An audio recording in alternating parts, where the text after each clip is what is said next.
In the deep silence of imperial transformations, where borders were drawn with blood and glory, the birth of what would later be called the Byzantine Empire did not begin as a new empire, but rather as a desperate reorganization of the crumbling Roman world.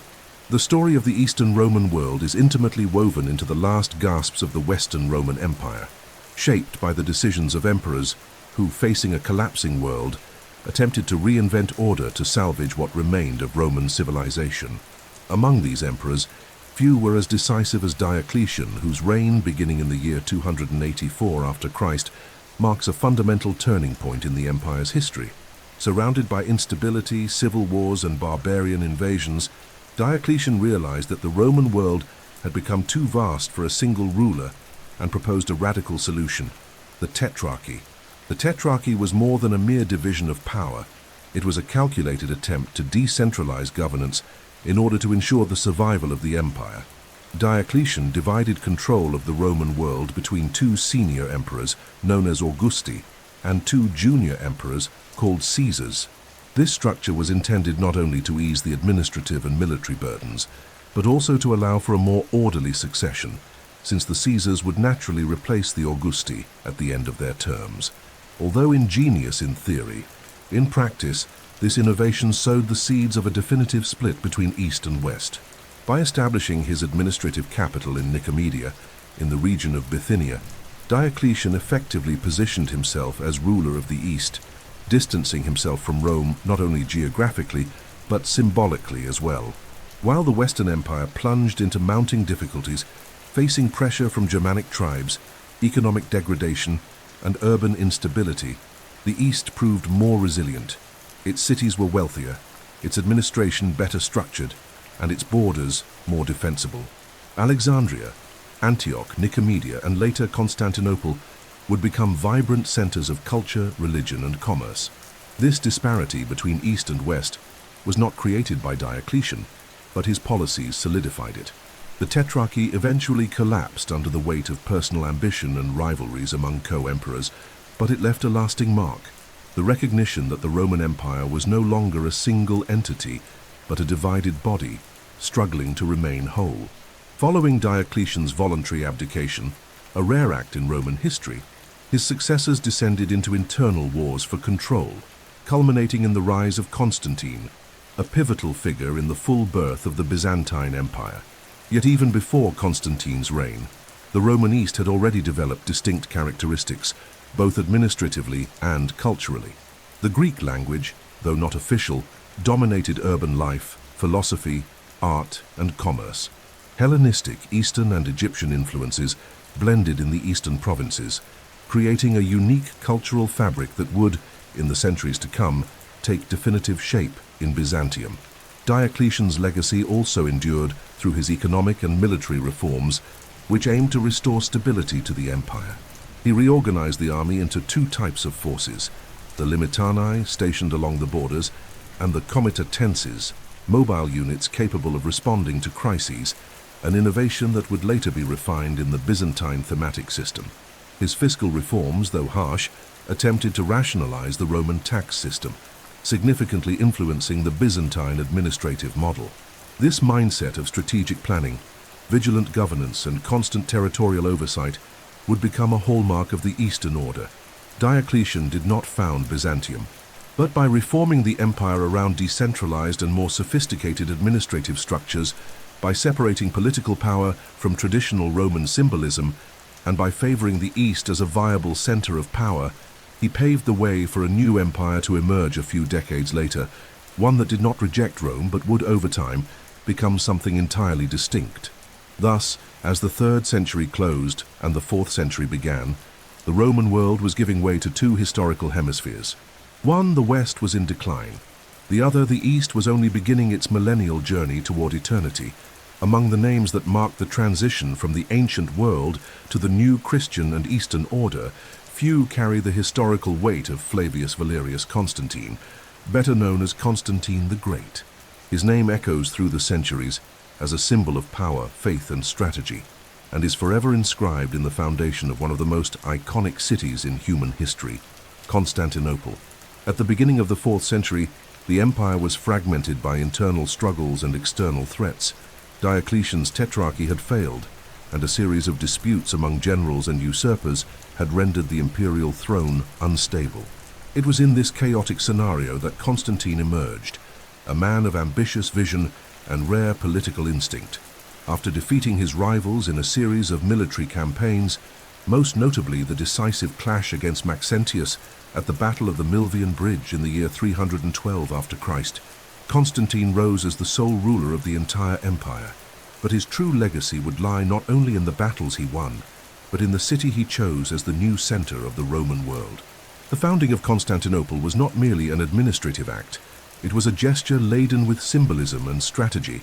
The chosen city, originally called Byzantium, occupied a privileged location between east and west, at the point where the Sea of Marmara meets the Bosporus, controlling the passage between Europe and Asia. Since ancient times, this location had been seen as a strategic jewel, and Constantine knew how to exploit it with genius.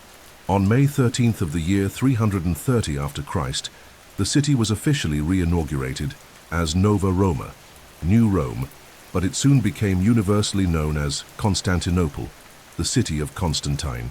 With its wide avenues, forums, aqueducts, walls, and monumental churches, Constantinople was built to rival Rome, not only in architectural splendor, but as the spiritual and political heart of the empire. Constantine's reign also marked an unprecedented religious transition. Until then, the empire had been defined by persecutions of Christians, who were seen as a threat to the traditional pagan order.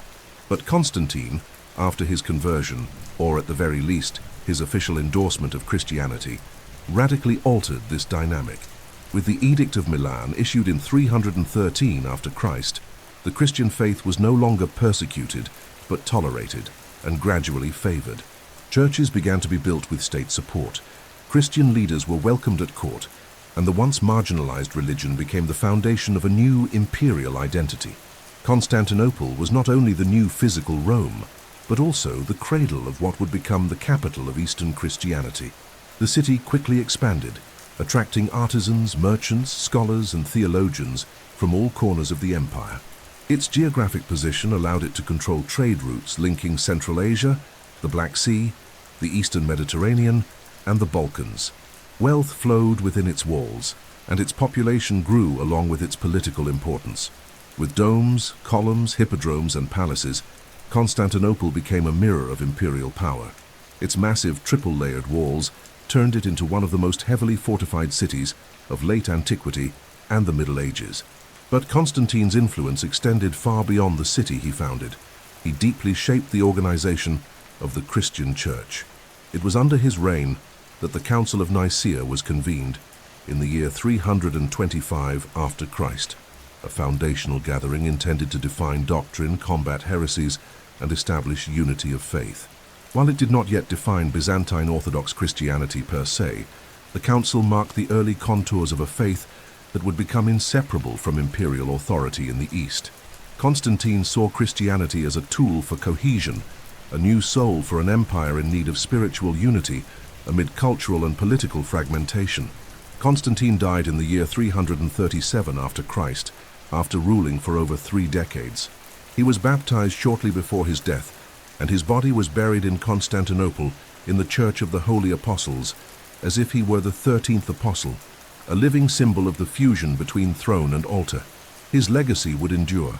Constantinople would become the nerve center of an empire that would last for over 1,000 years, and the very notion of the Christian emperor would become the norm in the East, where temporal and spiritual powers would never again be fully separated.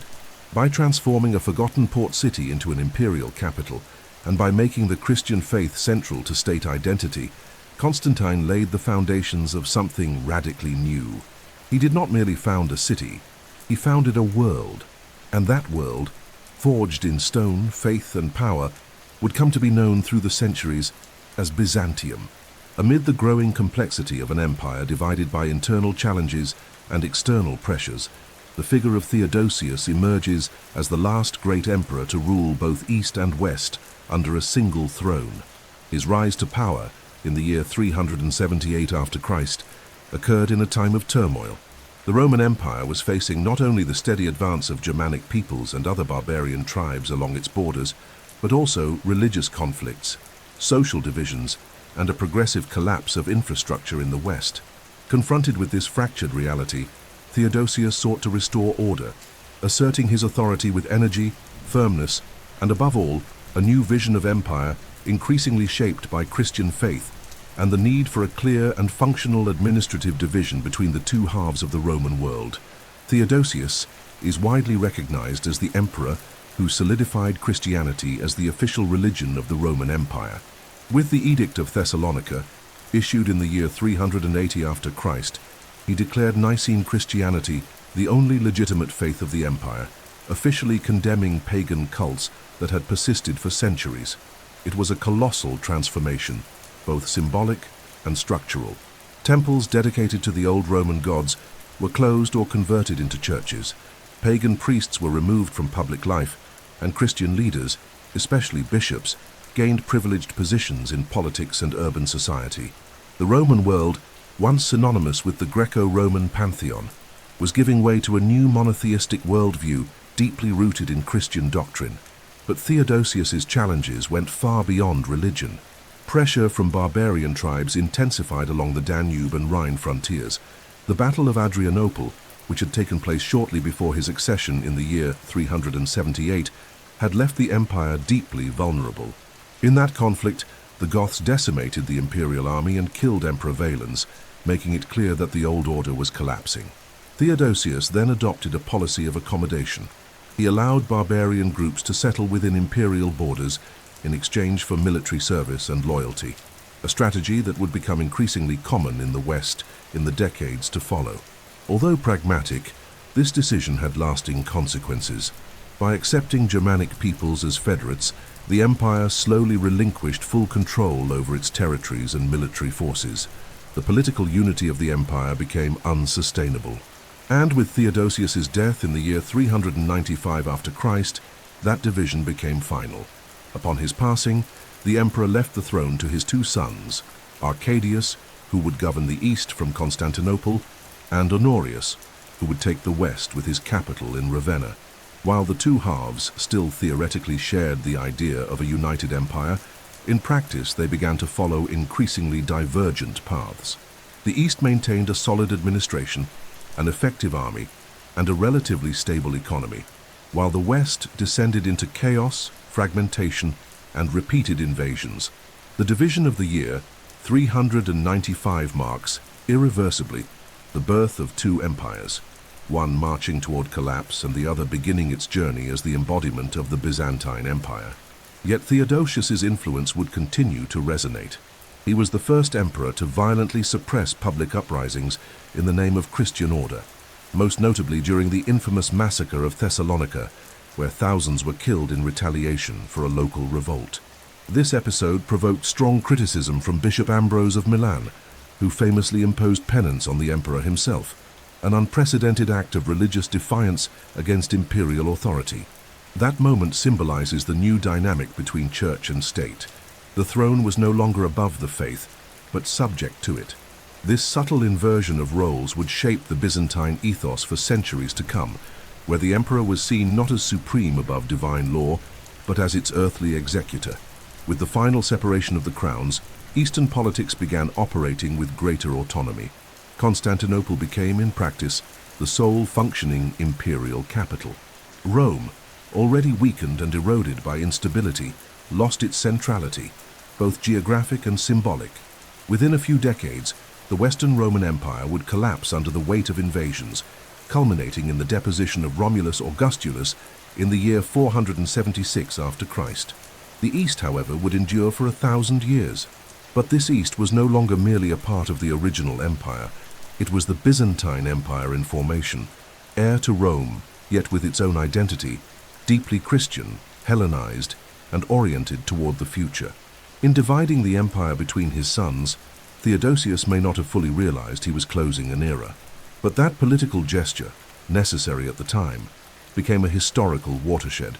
The imperial unity of the days of Augustus and Trajan would never return. And in the vacuum left by the fall of the West, Byzantium would rise step by step as the new Rome, no longer the Rome of pagan gods, victorious legions, or togas in the Senate, but a spiritual Rome, golden, enveloped in liturgy, incense, and mosaics, where the emperor reigned as the earthly shadow of divine will. It was the dawn of a new era, and it would have no return. In the heart of the ancient world, where the name of Rome once evoked absolute power, military glory, and triumphant civilization, the 5th century bore witness to a slow and painful decline.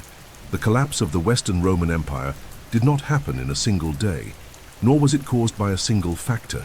It was a gradual process, marked by political failures, economic crises, external pressures, and an internal breakdown of the structures that upheld imperial power.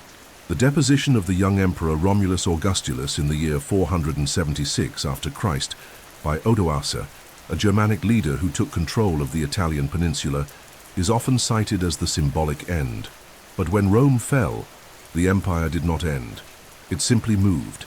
Constantinople, protected by colossal walls and sustained by a resilient economy and a solid administrative elite, assumed the role of heir to the Roman imperial ideal. The East did not merely survive, it flourished as the living legacy of the empire. The notion that the Byzantine Empire was something different or new compared to the Roman Empire is actually a modern invention. To the Byzantines, they were simply the Romans. Even centuries after the fall of Rome, a peasant in Anatolia or a merchant in Antioch referred to the emperor as the Basileus ton Romaion, the emperor of the Romans. Roman identity remained alive, but it had transformed. Latin, once the universal language of the empire, gave way to Greek as the dominant language of government, culture, and religion. The Roman Senate, now devoid of power, was replaced by a sophisticated and verticalized bureaucracy. The authority of the old gods had been swept away by triumphant Christianity. What remained, however, was the fundamental idea of a universal empire, of historical continuity and civilizational legitimacy that linked past to present. The fall of Rome had profound consequences for the geopolitics of Europe. With the collapse of Roman order in the West, Germanic kingdoms arose in territories once held by imperial legions. The Vandals in Africa, the Visigoths in Hispania, the Ostrogoths in Italy, and the Franks in Gaul redrew the political map of the continent. Yet even among these kingdoms, the imperial authority of the East was still respected, at least symbolically.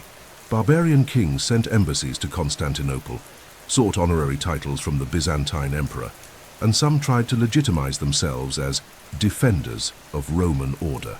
This aura of continuity made Byzantium not merely a survivor, but the gravitational center of a world in fragmentation. The city founded by Constantine became the empire's new beacon, the final bastion of a tradition that refused to vanish. From a cultural and religious standpoint, Constantinople assumed a leadership role. The Eastern Church, deeply rooted in orthodox doctrines and elaborate liturgies, gained autonomy and influence. The Patriarch's role rivaled that of the Pope in spiritual authority, and over time, the separation between Eastern and Western Christian traditions deepened. The Christian faith, now fully assimilated into the machinery of the state, shaped rituals, art, architecture, and even the language of politics. The emperor was no longer just a civil and military leader. He was God's representative on earth, the guardian of orthodoxy, the defender of the faith. The empire came to be understood not merely as a territory, but as a divine mission to protect the Christian world from internal heresies and external threats. In practice, the Byzantine Empire developed distinct characteristics from its Western predecessor. Its economy was based on a strong currency, the Byzantine solidus or nomisma, which supported a complex trade network stretching from the Black Sea to Egypt, from Sicily to Persia. Eastern cities, many of which had been founded during Hellenistic or Roman times, maintained vibrant urban life with markets, churches, theaters, and schools. The administrative system was highly centralized, organized into themes, military and administrative regions managed by officials appointed directly by the emperor, and its army, though it inherited aspects of the Roman military, developed its own doctrines, weapons, and tactics, such as the use of the legendary Greek fire and the concept of defense in depth. The Byzantine worldview was marked by a profound sense of mission and continuity. Even when faced with external enemies, Persians, Arabs, Slavs, Bulgars, The empire saw itself as the rightful heir of Rome, the defender of the true faith, and the center of civilized life. This sense of exceptionalism, nourished by majestic ceremonies, theological writings, and refined literary culture, provided Byzantium with an impressive internal cohesion, even in times of constant crisis. The fall of Rome was not the end. It was the moment when the East fully embraced its legacy, reshaping it with new symbols, a new language, and a transformed faith. From this transformation emerged a unique entity in history, not fully Roman nor entirely Greek, but something in between with a soul of its own. Thus, while the ruins of Rome became pasture for goats and the hills faded into medieval decay, Constantinople shone as the new capital of a thousand-year empire. Columns still upheld palaces, churches echoed with sacred chants, and thrones were still occupied by anointed emperors. The empire, thought by many to be extinct, had re-emerged in a new form, and with it, the legacy of Rome found a new home, not among the 7 hills of the Tiber, but along the banks of the Bosporus, where the ancient world merged with the new. It was Byzantium. It was the reborn empire. In the long gallery of emperors who shaped the destiny of Byzantium, few names shine as brightly as that of Justinian I, also known as Justinian the Great. Born of peasant origin in the province of Dacia and adopted by his uncle Justin, who would ascend to the imperial throne, Justinian represented the ideal of a meritocratic empire, where talent and vision could, however rarely, surpass humble beginnings. His reign, which began in the year 527 after Christ, would extend for nearly 4 decades and mark one of the most ambitious and transformative periods in Byzantine history. Under his leadership, Constantinople once again became the center of a vast imperial project to reclaim the former provinces of the West, to profoundly reform legal and administrative institutions, and to build a new Rome, not just spiritual, but architectural, military, and civil. Justinian's Reconquest project was more than a military campaign. It was a civilizational crusade. Supported by 2 of his most brilliant generals, Belisarius and Narses, the emperor launched military expeditions against the barbarian kingdoms that had seized former Roman lands. First, he struck the Vandals in North Africa, defeating them with remarkable speed. Then he turned to the Italian peninsula, dominated by the Ostrogoths, in a long and brutal war that devastated cities, drained resources, and soaked the land in Roman blood. Finally, he confronted the Visigoths in Hispania, achieving partial victories. At its height, Justinian's empire recovered much of the former Roman Mediterranean. But this success came at a high price. The wars depleted the state's treasury, weakened the defenses of the East, and created opportunities for new enemies to rise on other frontiers. But Justinian was not only a conqueror, he was also a tireless reformer, whose most lasting achievement may have been the Corpus Juris Civilis, the monumental codification of Roman law. Compiled by his minister Tribonian, this collection of laws, decrees, and commentaries would become, in the centuries to come, the foundation of civil law in much of Europe. This work not only preserved the Roman legal legacy, but reorganized and systematized it for a Christian and Byzantine world. Alongside legislation, Justinian also undertook vast administrative reforms, centralizing power, reorganizing provinces, and strengthening imperial control over dioceses and thematic territories. The goal was clear: a centralized empire guided by the throne, aligned with orthodoxy and protected by walls of stone and faith. Under Justinian's reign, Constantinople became a vast imperial construction site. Palaces, aqueducts, hospitals, monasteries, and fortifications rose across the city. But no building symbolizes this era more than the Hagia Sophia, the Church of Holy Wisdom. Built in less than 6 years, with domes that seemed to float on invisible columns, Hagia Sophia was not just a temple. It was the embodiment of divine power manifested on earth. With golden mosaics, marbles from all over the world, and a heavenly acoustic design, it was meant to dazzle, humble, and inspire. There the emperor appeared as a vice-god, robed in gold and incense, while crowds sang liturgical hymns beneath the light filtered through sacred windows. For nearly 1,000 years, Hagia Sophia would be the largest church in the world and the beating heart of Eastern Christianity. At Justinian's side stood an equally remarkable figure, his wife, Theodora. A former actress of humble origins, she became not only empress but a political advisor and symbol of female strength. Theodora played a decisive role in times of crisis, especially during the Nika revolt, when enraged crowds threatened to destroy the palace and overthrow the emperor. While advisors urged retreat, Theodora declared that the purple is a noble shroud, refusing to flee the capital. Her resolve was crucial to the regime's survival, and her influence extended to social issues as well, championing the poor, women, and the persecuted. The imperial couple embodied the fusion of earthly authority and divine destiny, of absolute power and spiritual mission. Despite monumental achievements, Justinian's reign was not free from catastrophe. The plague of Justinian, a devastating pandemic that struck the empire between the years 541 and 549, wiped out entire populations, weakened the army, and plunged cities into fear and misery. It is estimated that millions died, and Constantinople lost a vast portion of its inhabitants. The wars, combined with the plague and high taxes, caused instability and popular resentment. And although the dream of restoring the Roman Empire briefly came true, it did not last long. After Justinian's death in the year 565 after Christ, the empire would face renewed territorial losses and deep crises.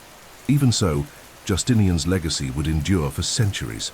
His vision of an empire guided by God, with a centralizing emperor, a loyal church, a professional army, and a radiant capital, would shape the very essence of Byzantine civilization. He had planted the seeds of an imperial culture that would survive centuries of invasions, crises, and transformations. If the Byzantine Empire is remembered as one of gold, purple, and liturgy, it is because Justinian dreamed it so, and for a brief moment made it real. He was not merely an emperor, he was the architect of an eternal empire. At the heart of the Byzantine world, nestled among colossal walls, gently sloping hills, and the shimmering mirror of the Bosporus, stood the jewel of the empire, Constantinople. More than a capital, it was a living organism, pulsing, sacred, and secular at once. Its urban contours were not merely the result of imperial planning, but a material expression of how the Byzantine Empire saw itself, the center of the Christian universe, heir to Roman glory, bulwark against the barbarians, and gateway between East and West. Founded upon the ruins of Byzantium and shaped by successive emperors, the city reached the height of its splendor between the 6th and 12th centuries, becoming a kaleidoscope of architectural marvels, mercantile wealth, and spiritual fervor that mesmerized travelers, merchants, and ambassadors from distant lands. Constantinople's architecture was a testament to Byzantine grandeur. Towering over the landscape with unmatched majesty was Hagia Sophia, the symbol of imperial faith, built under Justinian's reign to be more than a church. It was a terrestrial revelation of heavenly glory, yet it was only the pinnacle of a rich urban fabric dotted with smaller churches, palaces, baths, hospitals, and monasteries. The great imperial palace, with its golden corridors, gleaming mosaics, and inner gardens, served as the center of power. The Hippodrome, with its massive arena and columns imported from across the empire, hosted not just races but political tensions, as factions like the Greens and Blues stirred up the masses in contests that reached far beyond sport. Aqueducts supplied water to public fountains, forums housed markets and debates, and the Theodosian walls, with their triple-layered fortifications, protected it all with unbreakable might. Commerce was the lifeblood of the city. Positioned at an absolutely strategic point, Constantinople controlled access between the Black Sea and the Mediterranean, functioning as a logistical hub for all of Eurasia. The Silk Roads passed through its harbors. Spices from India, furs from Russia, African gold, Chinese porcelain, and Baltic amber were traded under the domes of its galleries and bazaars. Ships docked at the Golden Horn, its natural harbor, and unloaded goods that fueled a dynamic urban economy, monitored by a vigilant bureaucracy and governed by strict laws on weight, storage, and taxation. Merchants were respected, yet watched. The state was both protector and master of trade, ensuring prosperity while imposing control. Culture flourished amid this vitality. Constantinople was a literate, theological, artistic, and ceremonial city. Its higher schools preserved and commented on the works of Aristotle, Plato, Galen, and Hippocrates. Monks copied ancient manuscripts, embellishing them with illuminations and commentary. Icons, painted with refined technique, were not merely devotional objects. They were windows to the divine, created according to spiritual and aesthetic canons, and venerated with sacred rites. Church mosaics made of tiny stones and gold leaf told holy stories and exalted saints, the Virgin Mary and Christ Pantocrator. Sacred music filled the temples with hypnotic resonance. Imperial processions, full of symbolism and ritual, reinforced the image of the emperor as God's chosen, descending from the palaces as a near-angelic figure, cloaked in purple and incense. The people of Constantinople lived between splendor and hardship. On the high hills, aristocrats, clerics, and officials resided in adorned mansions. But in the popular neighborhoods, with narrow alleys and wooden houses, life was intense and often unstable. There were theaters, taverns, markets, and churches on every corner. Faith was omnipresent. The cross was everywhere, and bells dictated spiritual time more than civil cycles. Even the most abstract theological debates were not reserved for the elite. Questions about the nature of Christ or the veneration of images could spark revolts and popular disputes. Spirituality was lived in the public square, in liturgies, fasts, and religious festivals that mobilized the entire city, such as Easter, when Constantinople became an ocean of candles, prayers, and choral chants. At the same time, there was constant imperial surveillance. The city was a stage of conspiracies, espionage, and court politics. The Byzantine throne, though gilded, was unstable. Emperors were acclaimed by popular will, overthrown by revolts, blinded or exiled after palace intrigue. Eunuchs, key figures at court, controlled access and influence. The Varangian Guard, Norse warriors hired as elite protectors, reinforced palace security. It was a city of marvels, but also of risks, a place where splendor walked hand in hand with danger, where behind every golden wall a shadow might lurk. Constantinople was not merely the capital of an empire. It was the living embodiment of a world. It was the theater of the sacred, the marketplace of the world, the reliquary of the past, and the showcase of the future. Those who passed through its gates, coming from the Arabian desert, the Caucasian steppes, the Scandinavian fjords, or the Frankish kingdoms, left transformed. There the world saw Rome reborn, but now in gold, not marble, in icons, not statues, in liturgy, not senatorial speeches. Constantinople was, above all, the mirror of an empire that dreamed of eternity. Among the velvet purple curtains and the silent corridors of the great palace, where imperial decisions shaped the fate of millions, emerged the figure of a woman who defied order, broke tradition, and wrote her name in the eternal pages of Byzantine history. Theodora, empress consort of Justinian I, was not merely an imperial wife. She was a political force, a symbol of social transformation, and a living expression of what was possible for a woman in a society deeply hierarchical, theocratic, and patriarchal.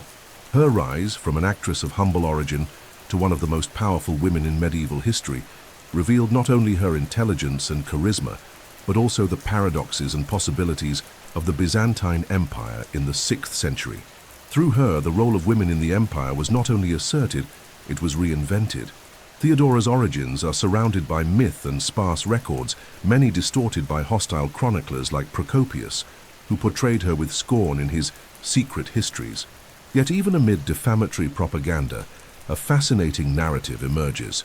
Daughter of a bear trainer at the Hippodrome, raised behind the scenes of public spectacles, an actress, dancer, companion, and later a penitent pilgrim in Alexandria, where she underwent intense spiritual experiences.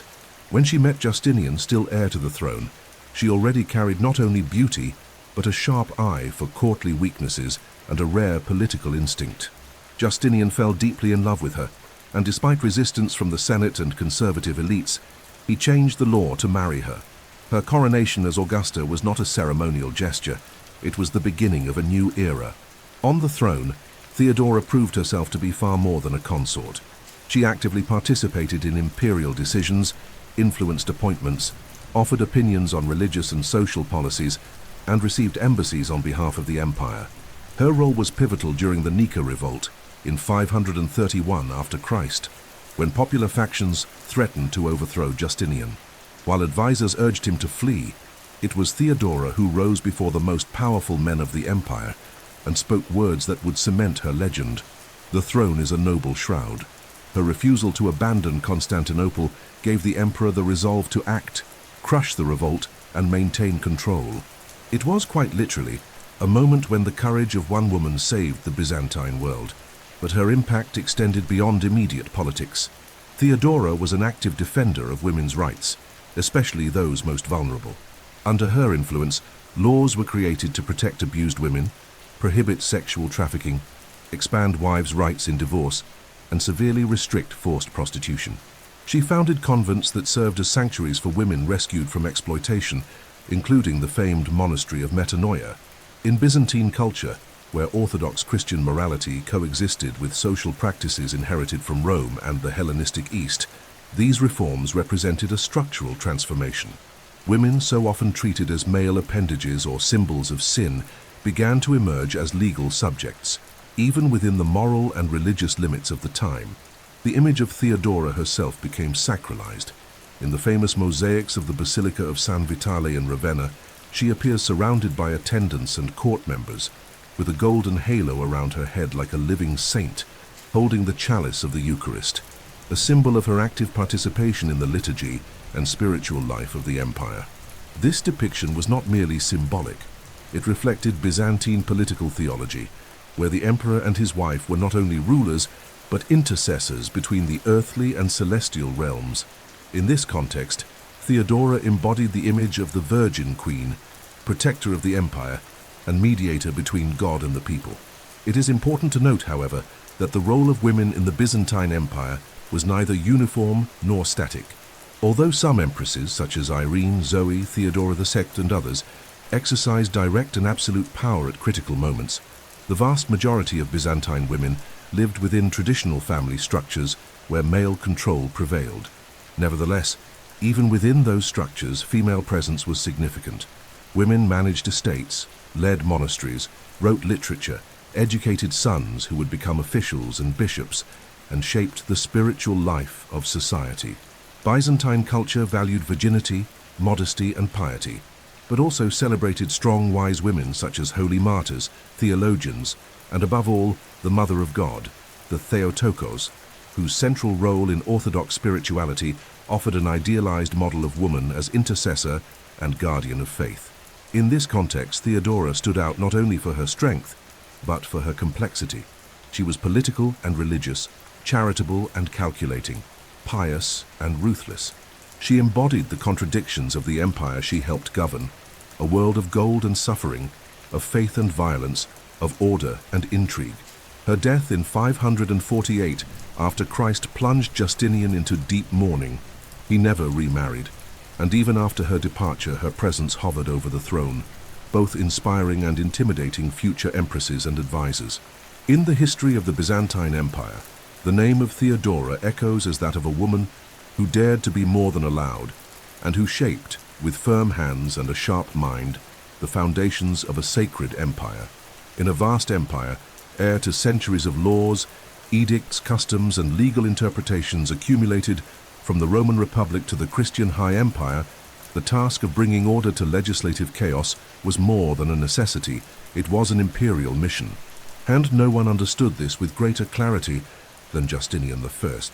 During his reign, the emperor sought not only to reconquer the lost territories of the West or erect monumental basilicas in Constantinople, but to consolidate the world's order through law. It was in this spirit that the Corpus Juris Civilis was born, the most ambitious and enduring legal compilation of late antiquity, designed to gather, revise, and reorganize all existing Roman law into a coherent, functional, and intelligible form for a Christian empire. The result was not just a legal code, but a pillar of Western civilization whose echoes still resonate in the legal systems of dozens of nations today. Until then, the Roman legal system was a patchwork.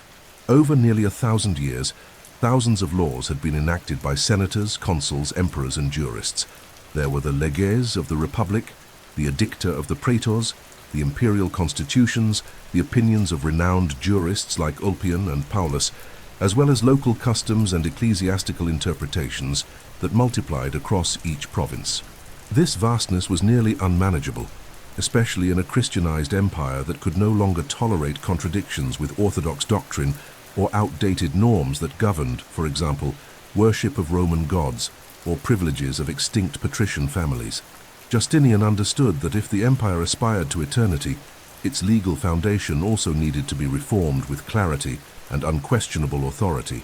To carry out this monumental task, the emperor entrusted the Juris Tribonian with leading a committee of scholars who, between the years 529 and 534 after Christ, produced a legal body divided into four essential parts. The first, the Codex Justinianus, compiled all still valid imperial constitutions from the 2nd century onward, organized by subject. The second, the Digest or Pandex, was a systematic selection of the most important opinions of classical Roman jurists, condensing centuries of legal thought into 50 books.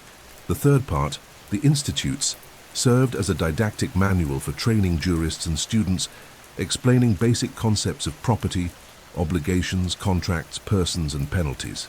And finally, the Novellae Constitution, or novels, compiled new laws issued by Justinian after the previous codifications were completed.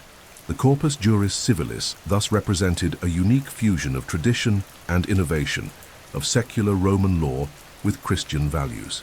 Laws dealing with religion, marriage, inheritance, crime, taxes, property, and urban organization were all adapted to the realities of the 6th century. Paganism was definitively removed from the legal framework. The authority of the church was recognized, but subordinate to imperial power. The emperor was the ultimate source of justice, not as an absolute tyrant, but as the guardian of divine order. At the same time, the work respected the rational legacy of the ancient Romans, with its distinctions between public and private law, and between distributive and corrective justice. In essence, it was a rationalized, moralized, and unified legal system under Byzantine authority. The practical importance of this codification was immediate. The new legal body governed imperial courts, guided provincial judges, and became the core curriculum in law schools in Constantinople and other major cities.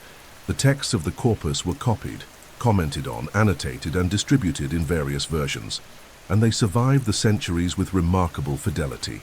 Even after the decline of Byzantine control in the West, the corpus was rediscovered and reinterpreted in the medieval universities of Western Europe, especially in Bologna from the 11th century onward. The Romano-Byzantine legal tradition became the foundation of European civil law, directly influencing the national codes of France, Germany, Italy, Spain, and dozens of other countries in the centuries that followed. But its influence was not merely technical.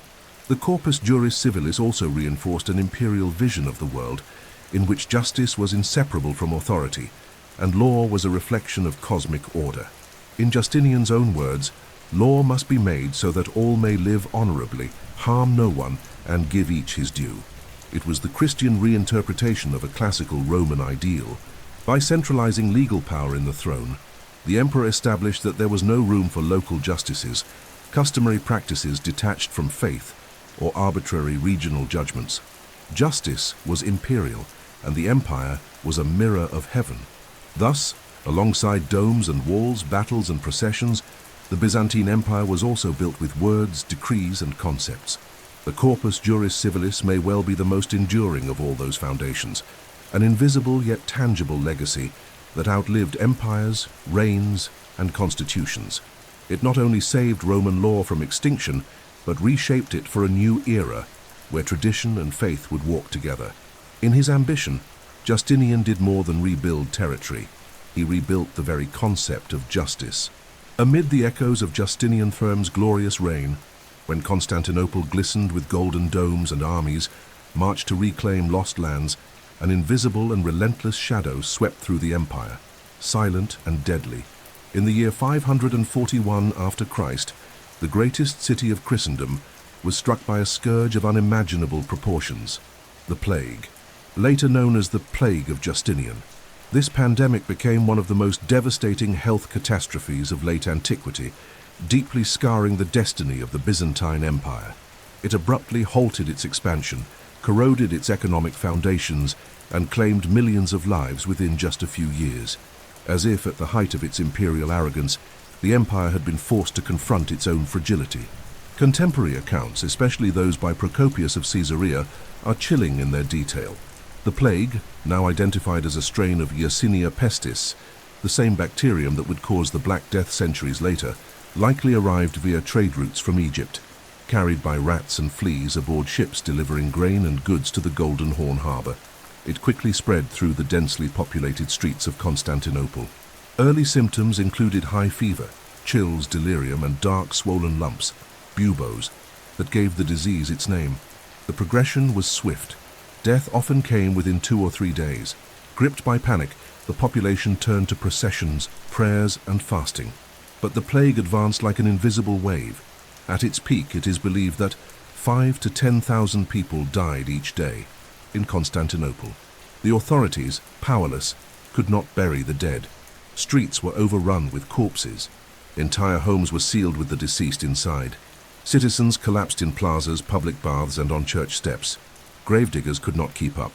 The plague spared no class or function. Slaves, senators, monks, and soldiers all perished alike. Justinian himself contracted the disease, and though he survived, he was left weakened and withdrawn, worsening the sense of helplessness. The empire, once seen as invincible, now faced an enemy that could not be fought with spears, treaties, or walls. The consequences were vast and profound.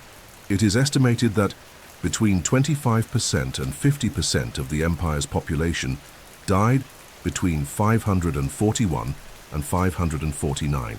Entire cities were depopulated. Fields were left untended. Trade slowed. The tax collection system collapsed. Armies were demobilized due to lack of soldiers and supplies. The public administration, once a source of pride, lost key officials. The Western reconquest campaigns lost momentum, and many regions recovered by Belisarius were abandoned to their fate. Justinian's dream of restoring a classical Roman Empire began to wither in the face of the epidemiological disaster. But the plague was more than a demographic tragedy. It left deep psychological, spiritual, and theological marks on Byzantine society. Many believed it to be divine punishment. Fiery sermons linked the plague to the people's sins, heresies, or moral decay. Theologians debated the nature of suffering. Apocalyptic groups emerged, hermit monks withdrew, and prophecies of the end times circulated. Death, ever present, altered rituals, customs, and even religious iconography.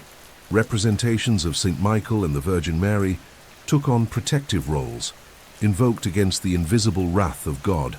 Byzantine spirituality began to embrace the plague as trial, punishment, and opportunity for purification. Though profoundly shaken, the city of Constantinople survived. Its walls stood firm. Its bureaucracy, though wounded, endured. But the rhythm of the empire had changed. The plague marked a silent turning point, the end of Byzantium's first phase of expansion. The years that followed would be characterized by contraction, reorganization, and increased restraint. The empire, once confident in its ability to project power beyond its borders, now turned inward, toward preservation, the administration of its core, and gradual reconstruction of its losses. In retrospect, the plague of Justinian revealed a moment of extreme vulnerability, but also one of resilience. The empire did not fall. It did not collapse. It adapted. The plague would be remembered for centuries as a tragic landmark, an open wound in the collective memory, but also as testimony to Byzantine endurance in the face of absolute adversity. In the dark corners of churches, in monks' diaries, in laws addressing orphans and abandoned properties, the plague would continue to echo, a whisper from a time when death visited imperial palaces and walked among the marbles of Constantinople. And still, the empire moved forward.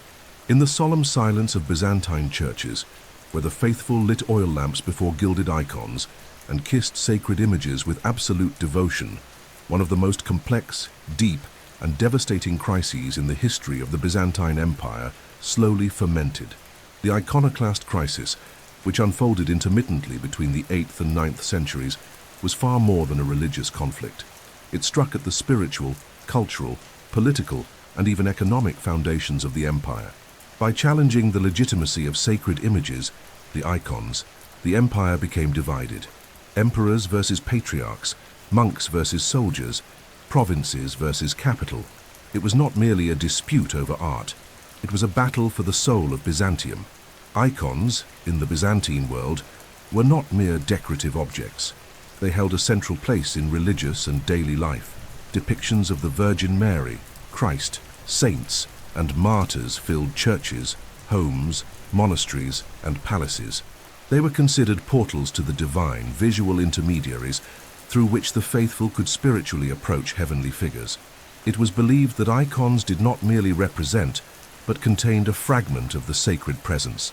Touching them, praying before them, weeping at their painted faces was an integral part of Orthodox Christian life.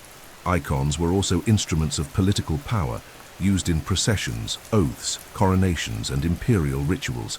Their destruction, therefore, was never neutral. It was an act of rupture.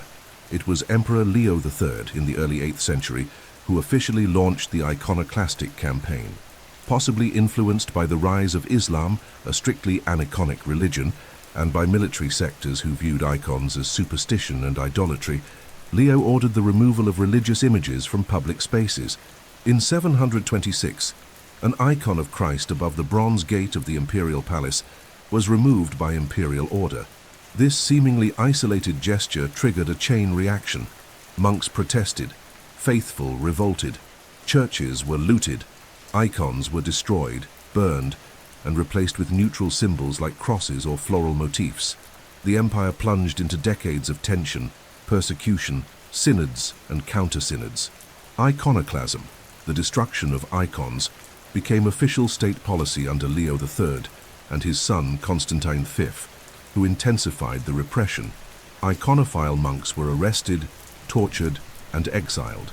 Entire monasteries were dissolved. Theological texts were censored, but the resistance was strong. The iconophile tradition found support in several provinces, especially in Asia Minor and older monastic centers. Theologians like St. John of Damascus, even from outside Byzantine borders, wrote passionate defenses of icon veneration, arguing that with Christ's incarnation, the invisible had become visible, and thus representation was not idolatry, but a testimony of faith.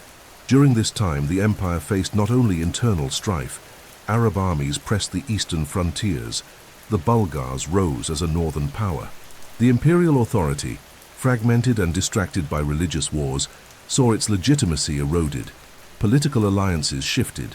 The papacy, increasingly uncomfortable with iconoclasm, drew closer to the Franks and distanced itself from Constantinople. The iconoclast crisis thus accelerated the growing estrangement between the Eastern and Western churches, which would culminate in the Great Schism of 1054. The turning point came with Empress Irene in the late 8th century. Widow of Emperor Leo IV and regent on behalf of her son, Irene positioned herself as a defender of image veneration.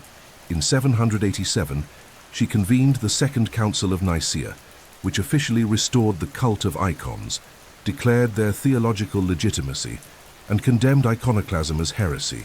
This was a moment of great relief for monks, artists, and the faithful, but the peace would be short-lived.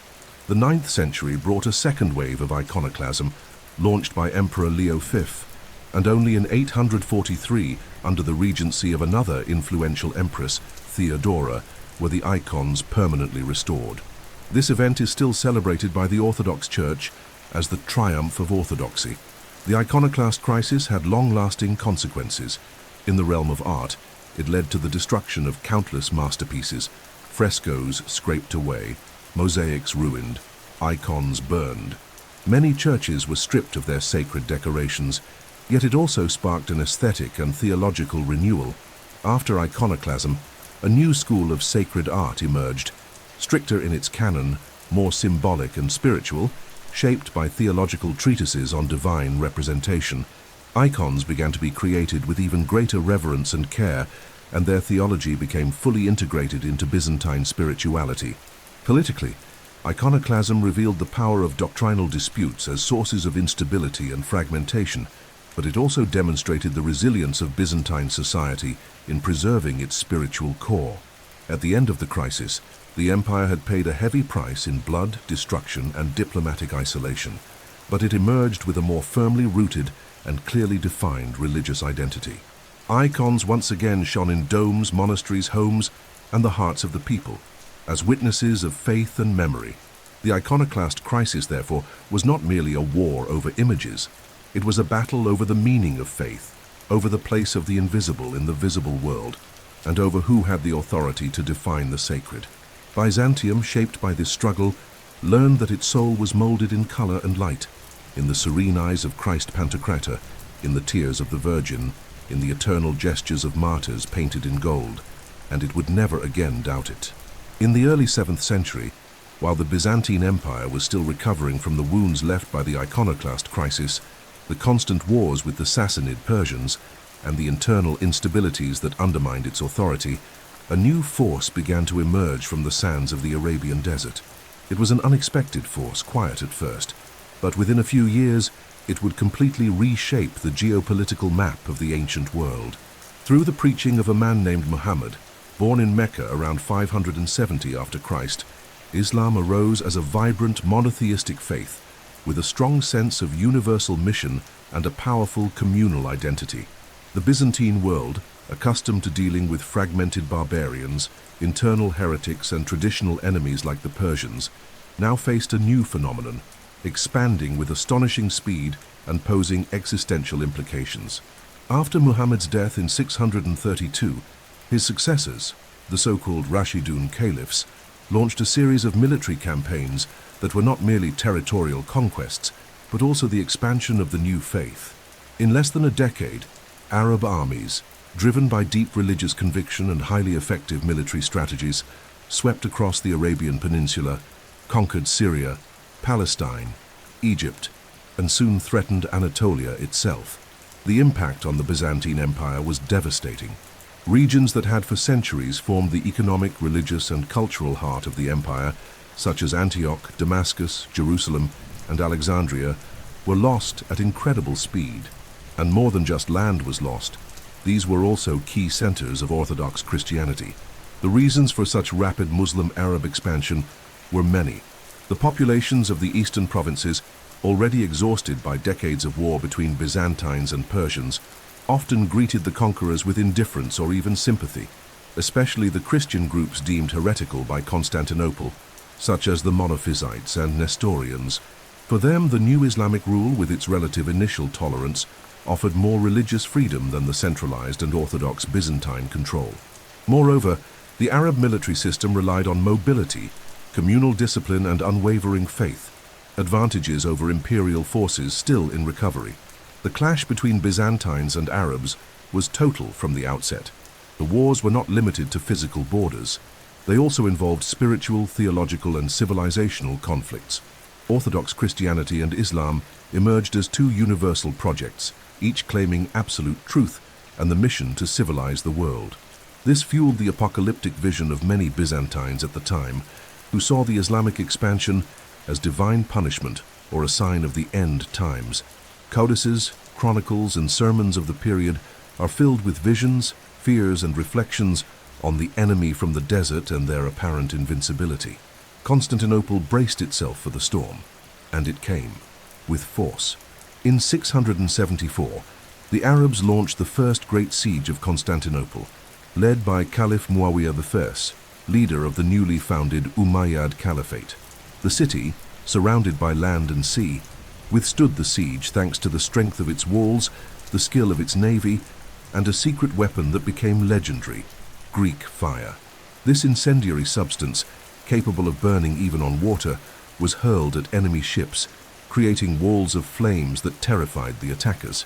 After 7 years of attempts and failures, the Arabs retreated. Constantinople had survived, and with it, the hope of an empire that refused to vanish. But the confrontations continued. The 8th century was marked by near-constant battles along the Anatolian frontier. Fortified cities, mountain monasteries, and coastal villages became the front lines of a permanent war.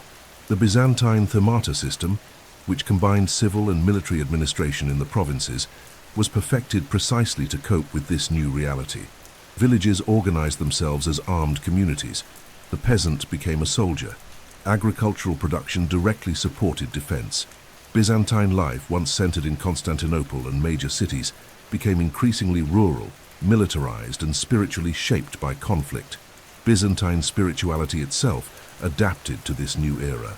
The emperor was no longer just the defender of the faith, but the protector of the people against the infidels. The figure of Mary, Mother of God, was venerated as guardian of the walls, savior of Constantinople. Hymns like the Akathist were chanted during sieges, processions were held with icons in hand, and the emperor appeared before the people wrapped in a cloak of prayers, like a new Moses guiding his people through the desert of war. It was a faith that bled, but did not surrender. Though the Byzantine Empire lost vast territories, it was not destroyed. It adapted, it reinvented itself, and surprisingly, it endured. The Arabs, despite their advances, never managed to capture Constantinople. The empire shrank, but it concentrated. It lost cities but preserved the capital, and there, among golden domes and stone walls, the flame of Byzantium continued to burn, a flame that not even the sands of the desert could extinguish. At the beginning of the 7th century, while the Byzantine Empire teetered dangerously between economic ruin and military collapse, a determined, audacious, and charismatic man emerged from the mists of crisis: Heraclius.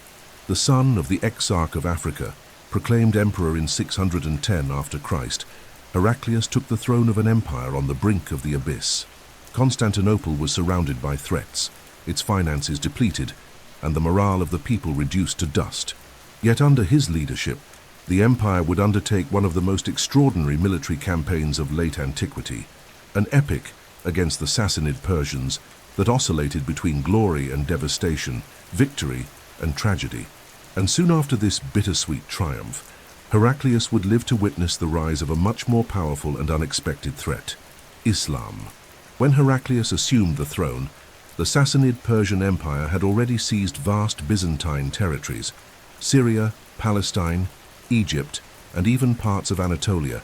Jerusalem had fallen. The true cross, the sacred relic of Christ's crucifixion, had been taken to Ctesiphon as a trophy.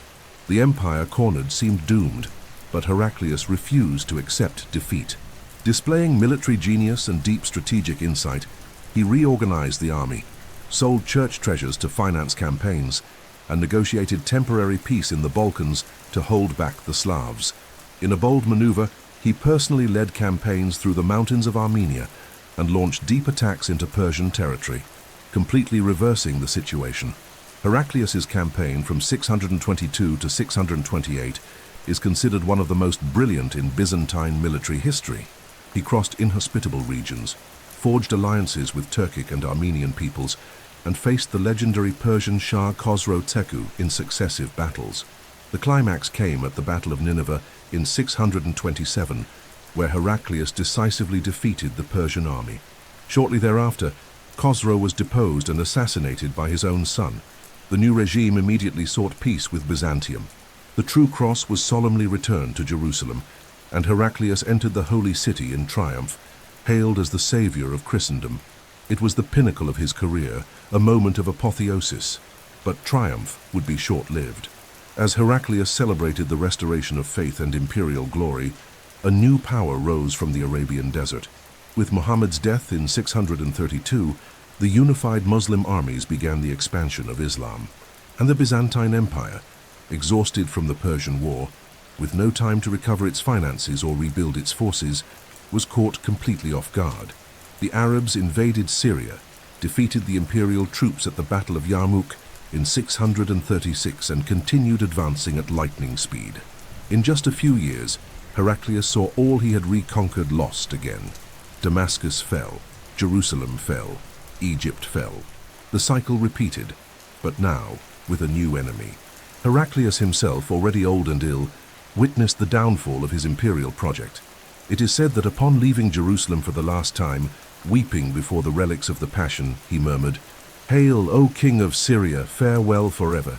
His final letters reveal a man resigned, nearly broken, deeply devout. He died in 641 after Christ, leaving to his successors a dramatically diminished empire, but still standing. His dynasty, the Heraclians, would try to preserve what remained, but it was already clear that a new era had begun, and that the post-Heraclius world would be vastly different. Despite the loss of the eastern provinces, Heraclius is remembered with admiration by the Byzantines.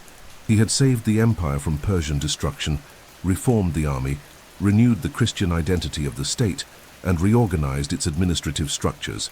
It was under his rule that Greek truly became the official language of the empire, replacing Latin, a symbolic shift in Byzantine identity. The empire was now fully Greek Christian, with an emperor who spoke the people's language, wrote religious hymns, and was seen more as a defender of the faith than a Roman heir. The Byzantine Empire was no longer merely the Eastern Roman world. It had become something new, something profoundly Byzantine. Heraclius's wars against the Persians and Muslims marked the end of one era and the birth of another. The empire that emerged from the ashes of these battles was smaller, more contained, but also more resilient. Constantinople still stood. The remaining provinces still sustained a vibrant culture, and although the Holy Lands were lost, the Byzantine Empire would keep the flame of orthodoxy alive for another 8 centuries. Heraclius, with his courage and tragedy, became a symbol of a Byzantium that fought to the end, even when the end seemed inevitable.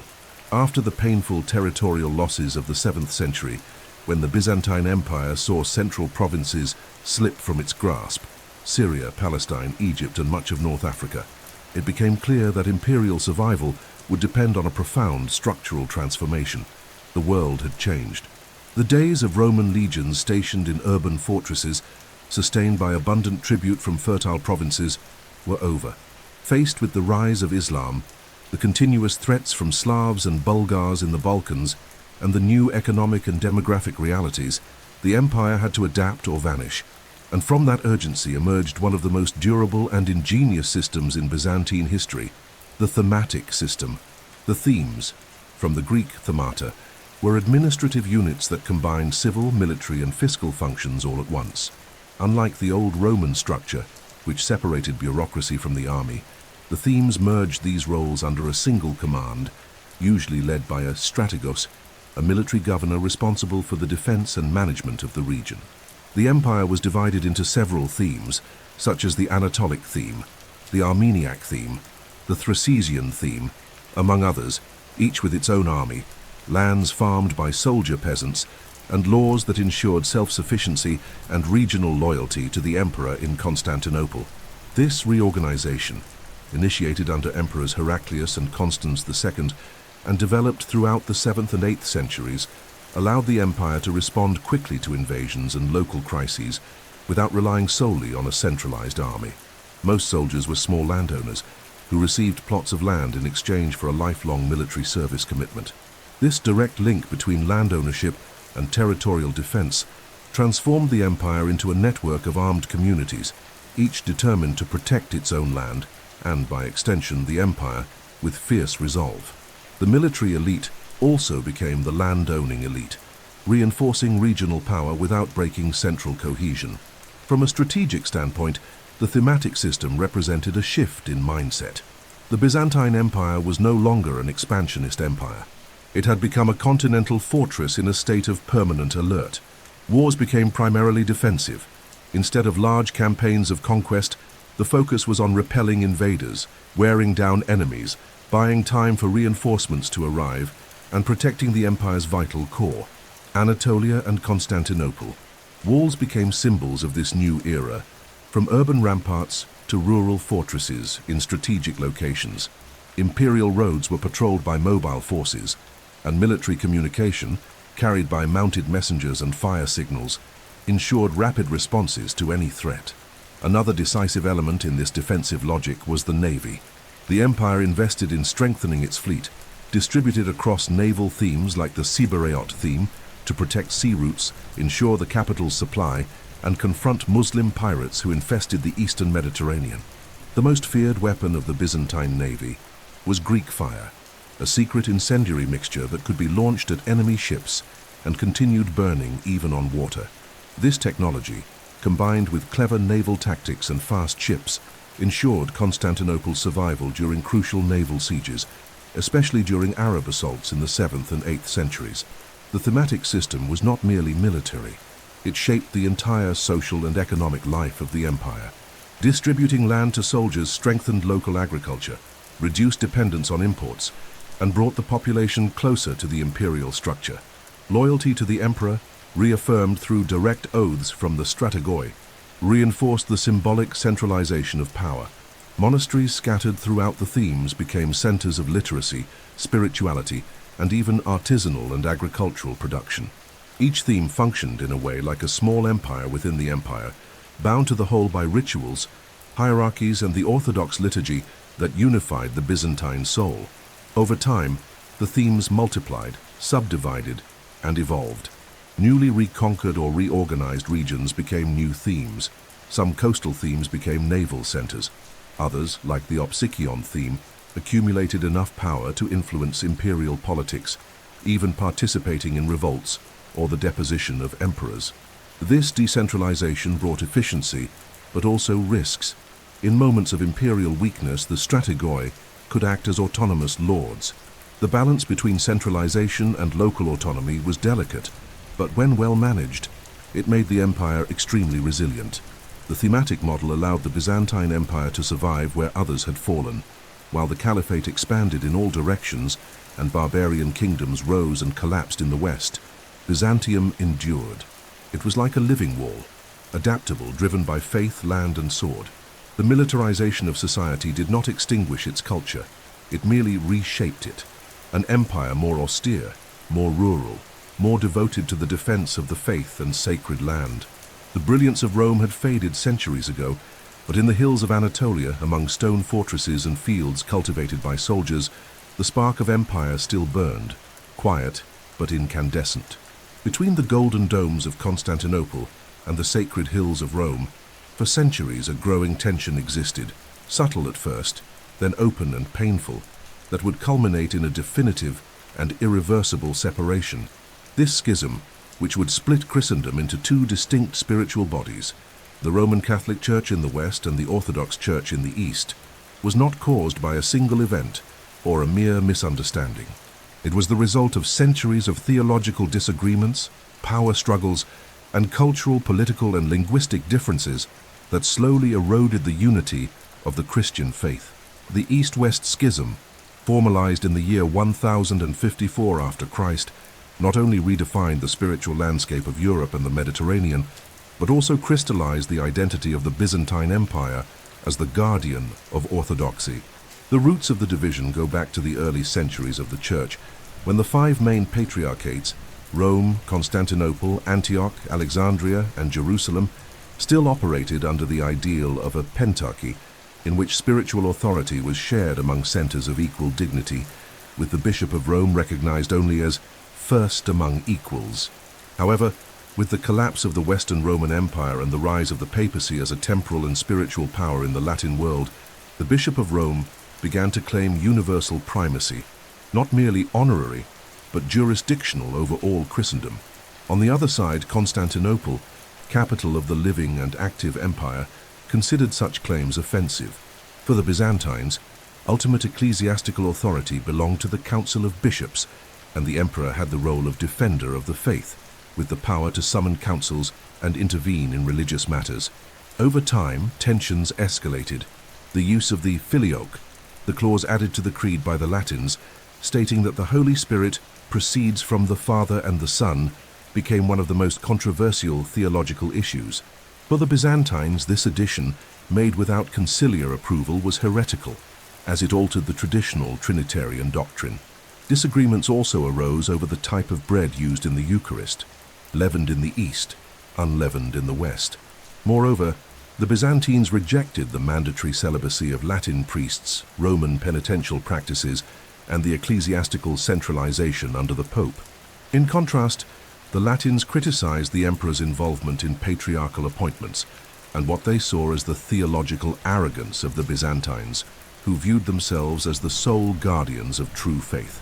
The rupture reached its breaking point in 1054, when papal legate Humbert of Silva Candida, sent by Pope Leo IX, arrived in Constantinople to settle doctrinal disputes and reinforce Roman authority. Byzantine Patriarch Michael Cerularius, however, rejected any submission to the Pope and openly condemned Western practices. The tense and formal meeting between the two sides ended with Humbert placing a bull of excommunication on the altar of the Hagia Sophia, a gesture that shocked the Eastern clergy. In response, Michael Cerularius excommunicated the papal legates. The ecclesiastical schism was sealed. Although at that time there was not yet a full sense of irreversible rupture, the gesture was symbolically final. The churches no longer spoke the same language, not in the literal sense, nor the spiritual. The schism was more than a religious conflict. It represented the rupture of two worlds. In the Latin West, under papal authority, the Church consolidated as a central, supranational institution capable of crowning kings and declaring crusades. In the Greek East, the Orthodox Church became inseparable from the destiny of the empire. The Patriarch of Constantinople was seen as the emperor's spiritual partner, and liturgy, theology, sacred art, and hymns reflected a deeply mystical spirituality, oriented toward contemplation, silence, and iconographic splendor. The Christian faith, once united under the apostles, now found dual expression, though it still shared the same foundations: faith in Christ, the sacraments, the Gospels, and the 7 ecumenical councils. Within the Byzantine Empire, the schism was received with solemnity, but without hysteria. Orthodoxy had grown over the centuries into a unique form of spirituality, a faith that spoke in Greek, celebrated the mystery of the Incarnation with incense and ceaseless chant, viewed icons as windows to the divine, and saw the emperor as an earthly reflection of heavenly order. The Byzantine liturgy, centered on the divine liturgy of St. John Chrysostom, became the backbone of popular faith. Monasteries like Mount Athos flourished as centers of asceticism and wisdom.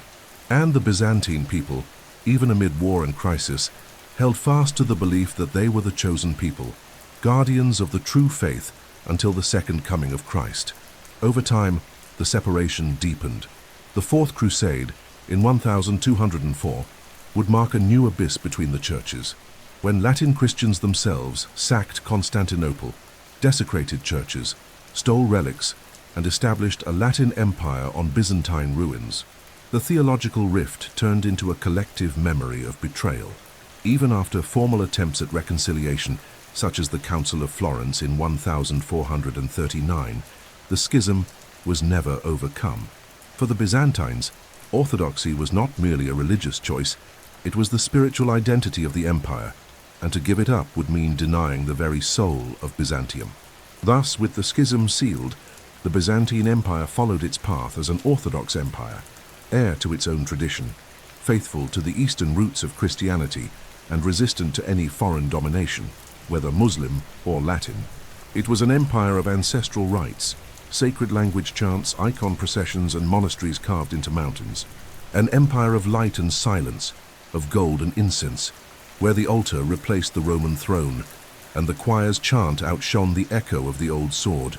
And in that faith, Greek, Orthodox, and Byzantine, was found the last spiritual wall against a world in transformation. Within the silent interiors of Byzantine churches, where light filters through narrow windows and scatters across gold and colored glass, art ceases to be mere visual beauty and becomes a sensitive expression of the divine. Byzantine art, developed over more than 1,000 years, was never meant to represent the visible world, but to reveal what lies beyond, the eternal, the sacred, the transcendent. Across the centuries, this art shaped the spirituality of an empire, transforming temples into celestial portals, walls into luminous scriptures, and images into living presences. In Byzantium, the believer's gaze did not encounter beauty alone. It met the face of God. The most striking element of Byzantine art is the icon, a sacred image that holds a central place in Orthodox religious life. Much more than decorative painting, the icon was, and still is, considered a window into the invisible, a spiritual presence that connects the viewer to the figure depicted.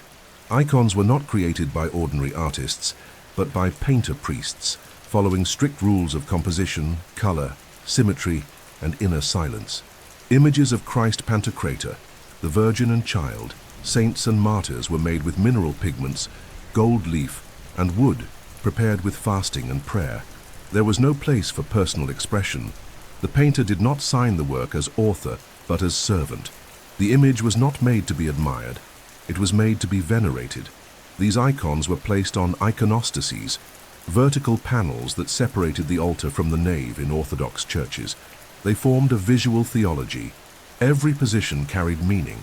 To the left and right of the imperial throne within the church stood images of Christ and the Virgin. Beside them, the apostles, prophets, and saints, and above all, the crucified Christ. Worshippers entering the church would kiss the icons, touch them with faith, and light candles before them.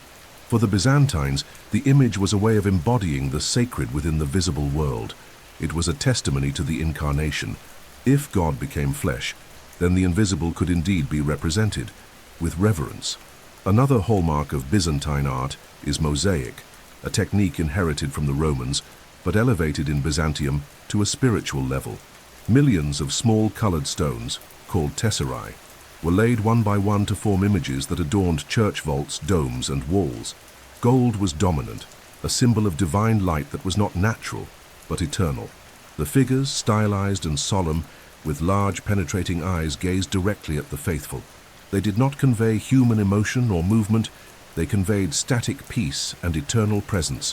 One of the most sublime examples of this art is found in Hagia Sophia, where above the altar a seated Virgin with the Child emerges from the heavenly gold. In Ravenna, at Sant'Apollinare and San Vitale, the mosaics of Justinian and Theodora depict the Emperor and Empress in near-liturgical poses, robed in purple and bearing offerings. Sculpture, by contrast, played a lesser role. The fear of idolatry and the legacy of iconoclastic controversies made Byzantine art predominantly two-dimensional. Three-dimensionality was reserved for small relics, ivory crosses, golden reliquaries, or liturgical objects. Even in these, symbolism reigned. The cross was not just an ornament, it was a presence, a protection, theology in visible form. Chalices, censers, altar veils, all were adorned with inscriptions, gemstones, images, and hidden meanings. The liturgy itself was a total work of art, where sound, scent, color, and architecture merged into a sacred symphony. Byzantine art's influence crossed imperial borders. Byzantine missionaries carried iconographic models to Slavic peoples, especially the Russians, who adopted not only Orthodox Christianity, but also its entire visual aesthetic. Medieval Russia became heir to the iconographic tradition, producing icons that followed Byzantine canons for centuries.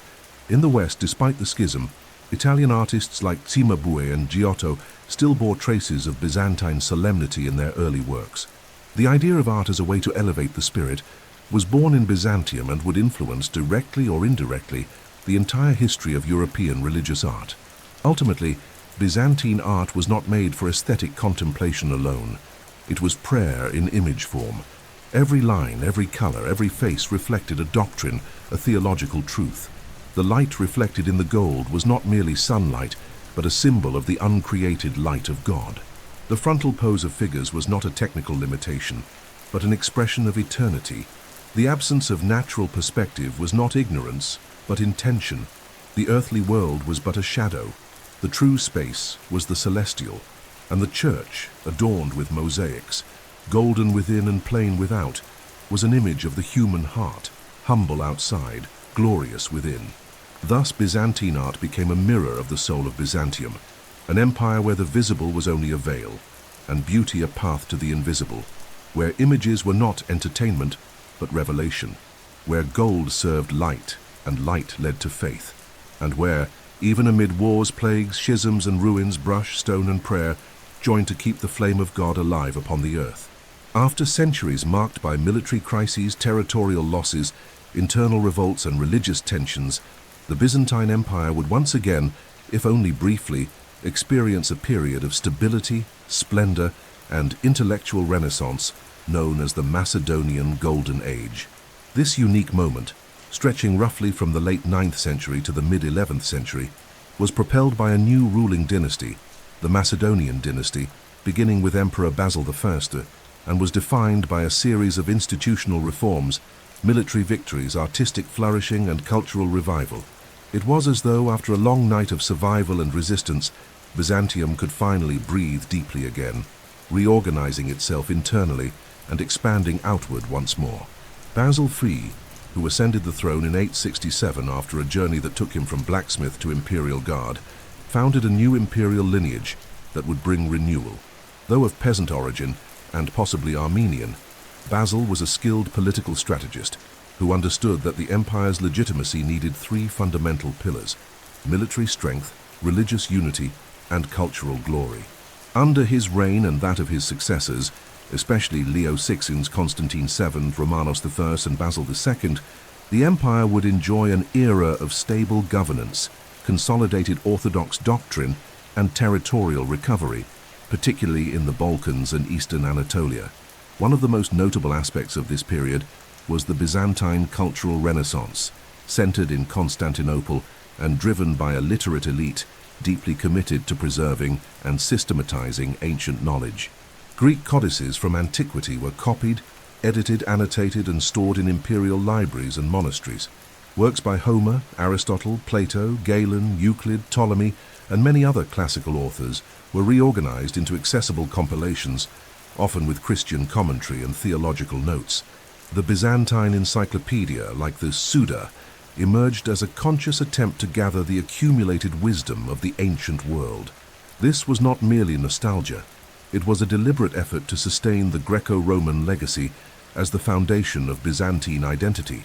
The court of Constantine VII Porphyrogenitos, an erudite emperor who authored works on governance, ceremonial, and ethnography, became a symbol of this intellectual flowering.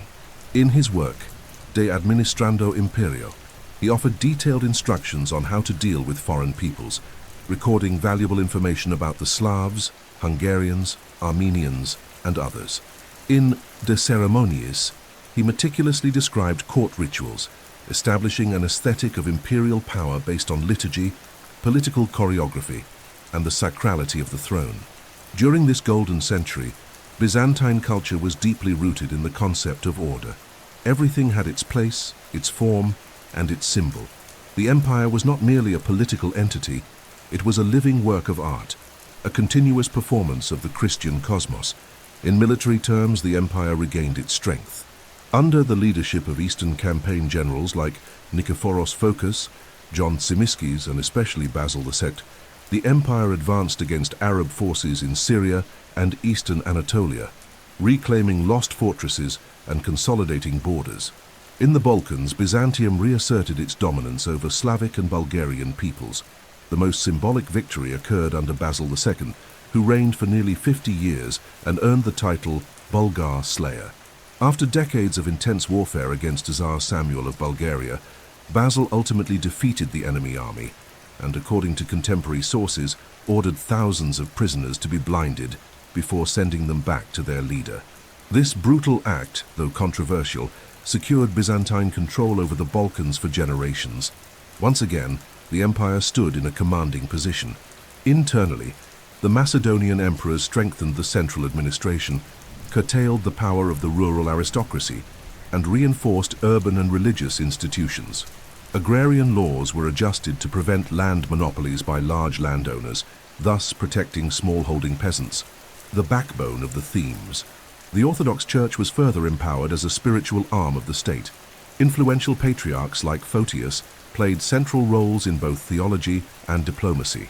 During this period, Byzantine orthodoxy became a unifying tool, including efforts to evangelize the Slavs, which led to the creation of the Cyrillic alphabet by Cyril and Methodius and the conversion of Prince Vladimir of Kiev at the end of the 10th century. Thus, Orthodox Christianity transcended political borders and became the cultural axis for new peoples. Artistically, the Macedonian era was prodigious. Churches were rebuilt, such as the Nea Ecclesia in the imperial palace, featuring multiple domes and rich iconographic decoration. Mosaics flourished once again, with complex theological themes and hieratic composition. Free from iconoclastic persecutions, iconography became more refined with greater use of color, serene expressiveness, and spiritual depth. Byzantine art reached full maturity, neither purely functional nor overly symbolic, but harmonious in its mission to express the sacred in the visible. Yet even this golden age contained seeds of future tension. The extreme centralization, growing imperial authority, and expansion of the landed aristocracy would later give rise to internal conflicts. But for a time, under the golden light of Constantinople's domes, the empire experienced its last great moment of unity, stability, and splendor. Macedonia had given Byzantium a rebirth, and that rebirth would echo through the centuries as a reminder that even in the shadow of decline, the empire had once again known the light. While the Byzantine Empire was consolidating its position in the eastern Mediterranean and reorganizing its internal structures after centuries of crisis, a profound and lasting transformation was unfolding north of its borders. The gradual rapprochement between Byzantium and the Slavic peoples. This relationship, initially marked by confrontation and distrust, would evolve into a deep civilizational and spiritual bond thanks to Byzantine diplomacy, a deliberate missionary strategy, and the genius of two brothers who would forever change the history of Eastern Europe, Cyril and Methodius. The result of this effort was not merely the conversion of pagan peoples to the Orthodox faith, but also the creation of a sacred language, the strengthening of political alliances, and the expansion of Byzantine influence far beyond its geographic frontiers. It was in every sense a conquest through faith and culture. Since the 6th century, the Slavs, peoples originating from the Danube, Balkans, and Eastern Europe, had begun to pressure the Byzantine frontiers. Many settled within the empire, while others formed independent kingdoms such as the Bulgarians and Serbs. Initially deemed barbaric and uncivilized, the Slavs proved themselves to be culturally dynamic, demographically numerous, and militarily significant. The empire realized that it was wiser to integrate them spiritually than to fight them endlessly. This understanding gave rise to a sophisticated missionary strategy in which religious conversion became a tool of diplomatic and cultural expansion. It was not enough to baptize kings. Entire peoples had to be educated, scriptures translated, and churches established that, while autonomous, remained spiritually tied to Constantinople.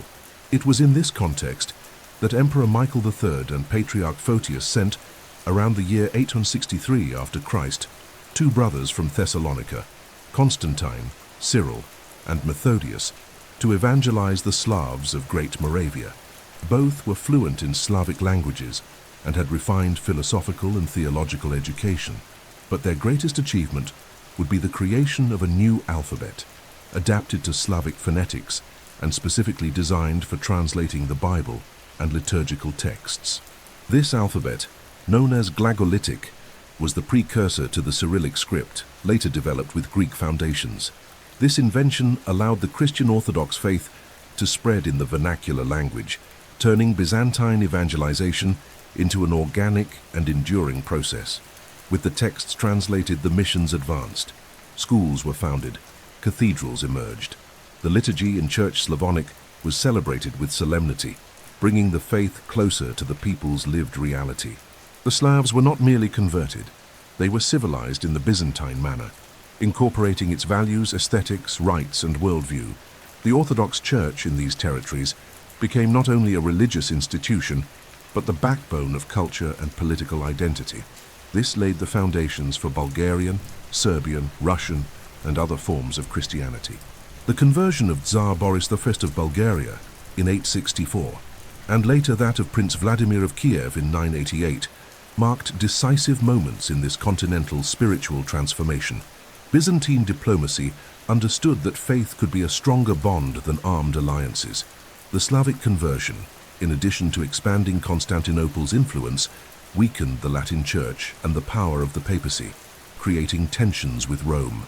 Byzantines defended the use of Slavonic in the liturgy, something unthinkable for the Latins, who imposed Latin. This difference fed the growing divide between East and West, while also solidifying Slavic Orthodox identity as a legitimate branch of Byzantine Christianity.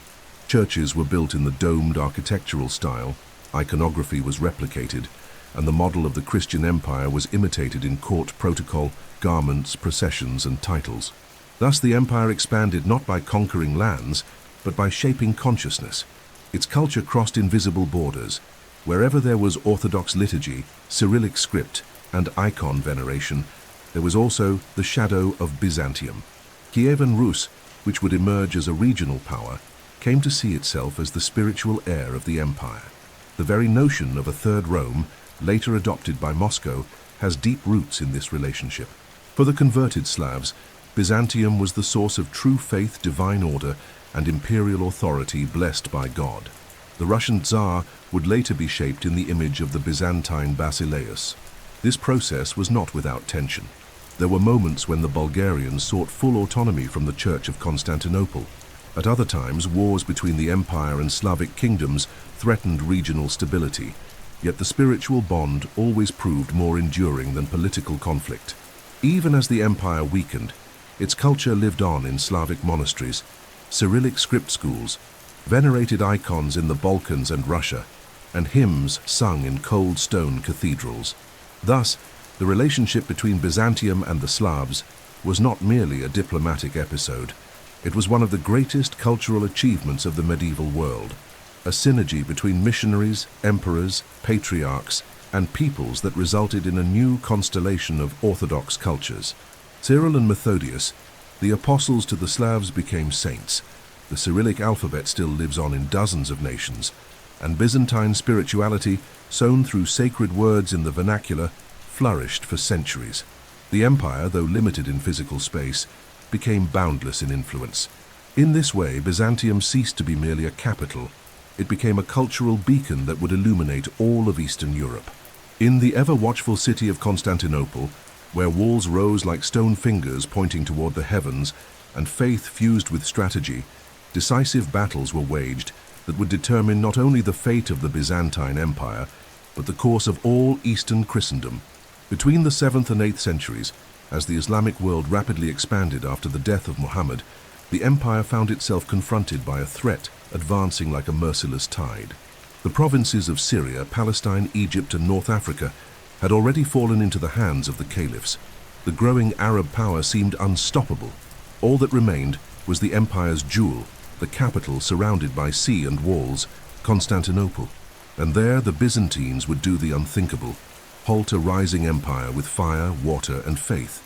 The first Arab siege of Constantinople, between the years 674 and 678 after Christ, was a prolonged and meticulously planned campaign by the Umayyad Caliphate, led by Muawiyah I. Unlike direct assaults, the Arabs established a base near the city and launched annual attacks with the aim of gradually suffocating Constantinople.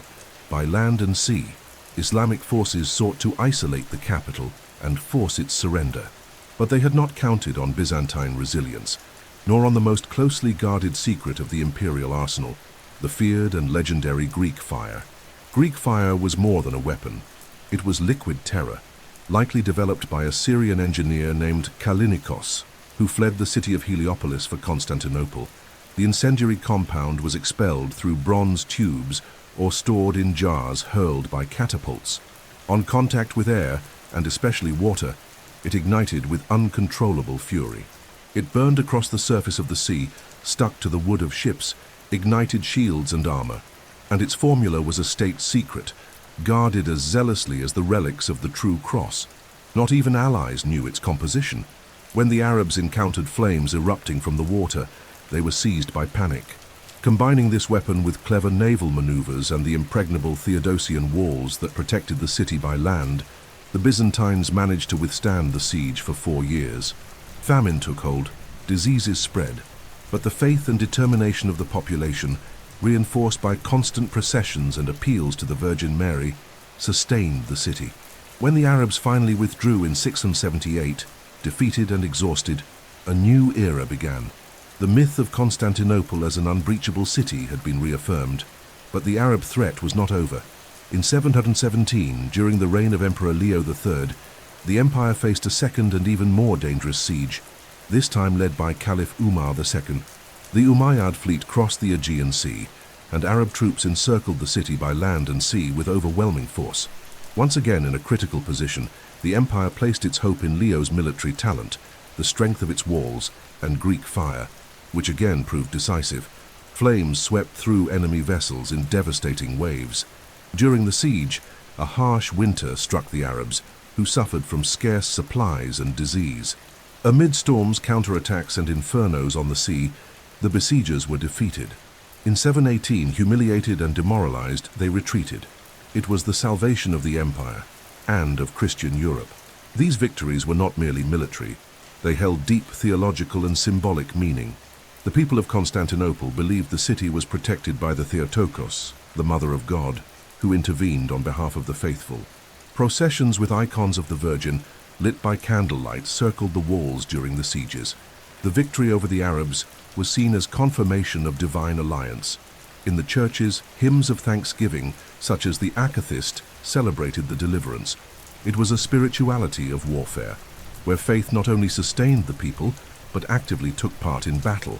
Strategically, the failed sieges marked a turning point for Islamic expansion in the eastern Mediterranean. After these defeats, the Arab caliphates redirected their campaigns toward other regions: the Iberian Peninsula, North Africa, Central Asia. The Byzantine Empire, though still under pressure at its borders, gained precious time to reorganize its defenses, strengthen alliances, and restore internal stability. Constantinople became once more the bulwark of Christendom, the last stronghold of the living Roman Empire, the sentinel of Orthodox faith against the rising forces of the Islamic world. The secret weapon, Greek fire, not only changed the course of military history but became legend. European kingdoms dreamed of its formula. Arab chronicles spoke of its power with awe and dread. And within the empire, it symbolized not just technology or ingenuity, but the very spirit of Byzantium: fiery, resilient, mysterious, and impossible to extinguish. Twice, Constantinople stood at the brink of collapse, and twice, fire, both material and spiritual, saved it. Thus, between walls, embers, and prayers, Byzantium stood firm.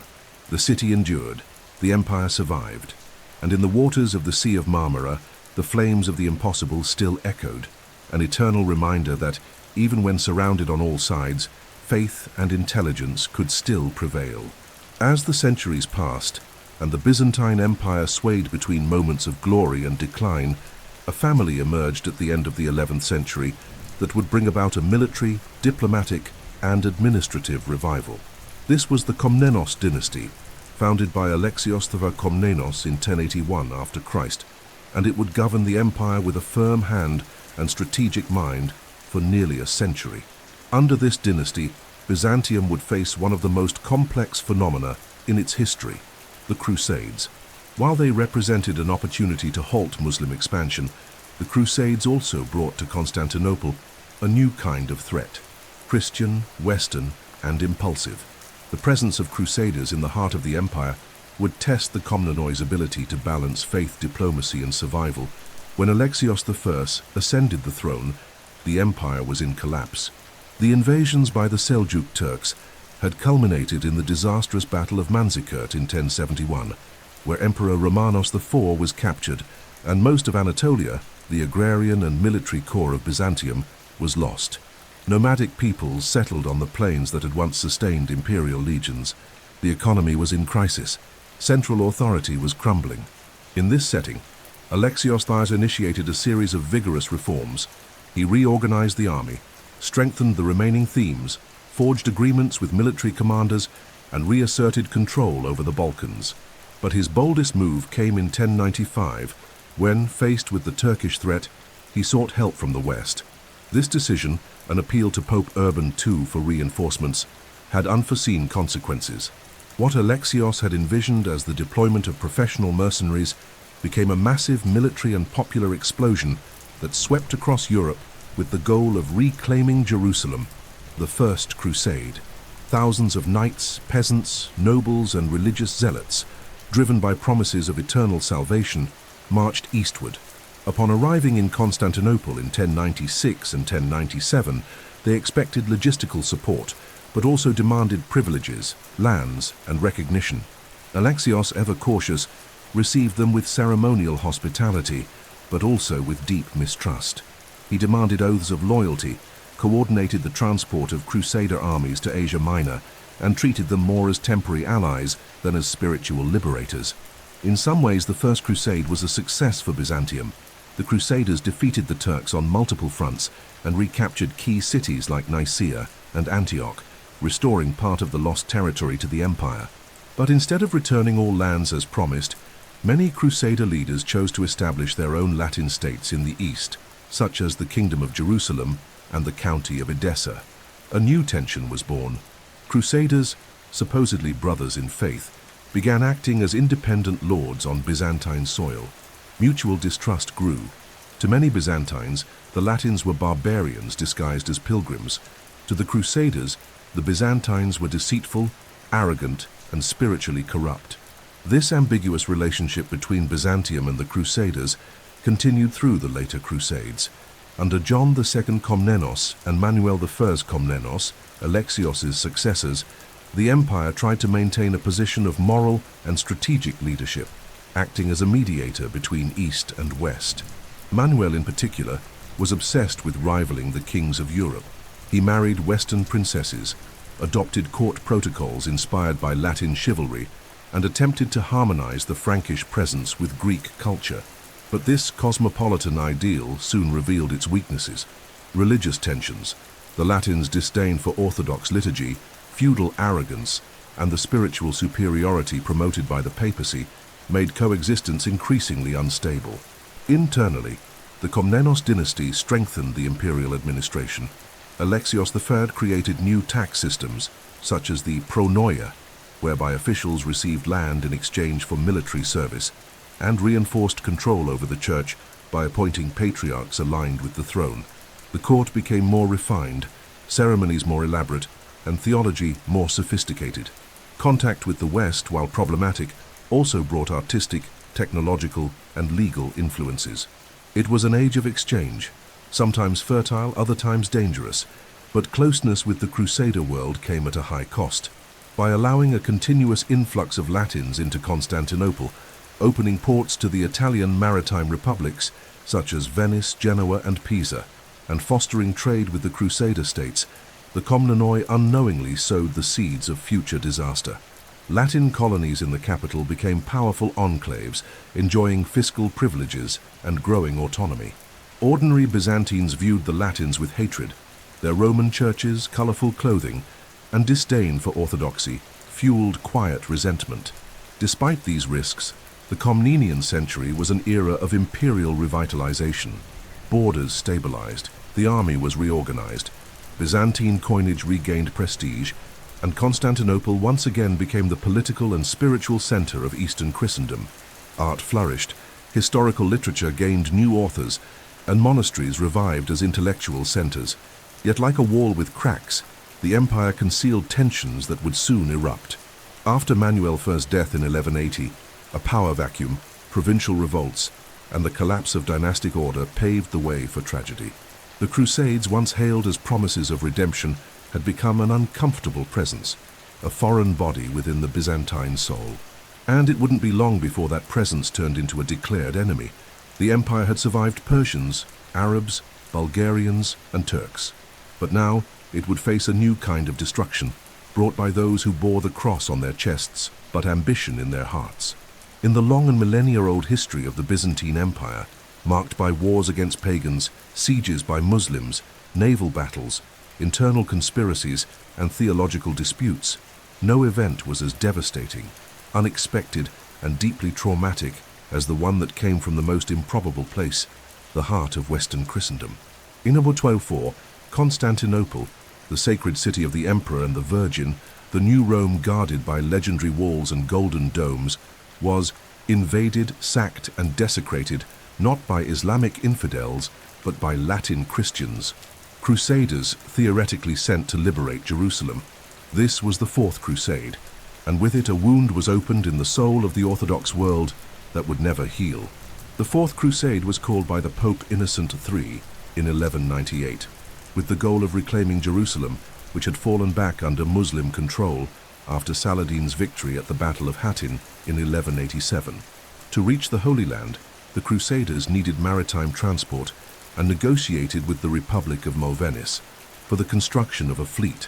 The agreement required a massive payment, but when the Crusaders gathered in Venice in 1202 and failed to raise the full amount, the Venetian doges, led by Enrico Dandolo, proposed a diversion: help Venice capture the Christian city of Zara in Dalmatia as compensation.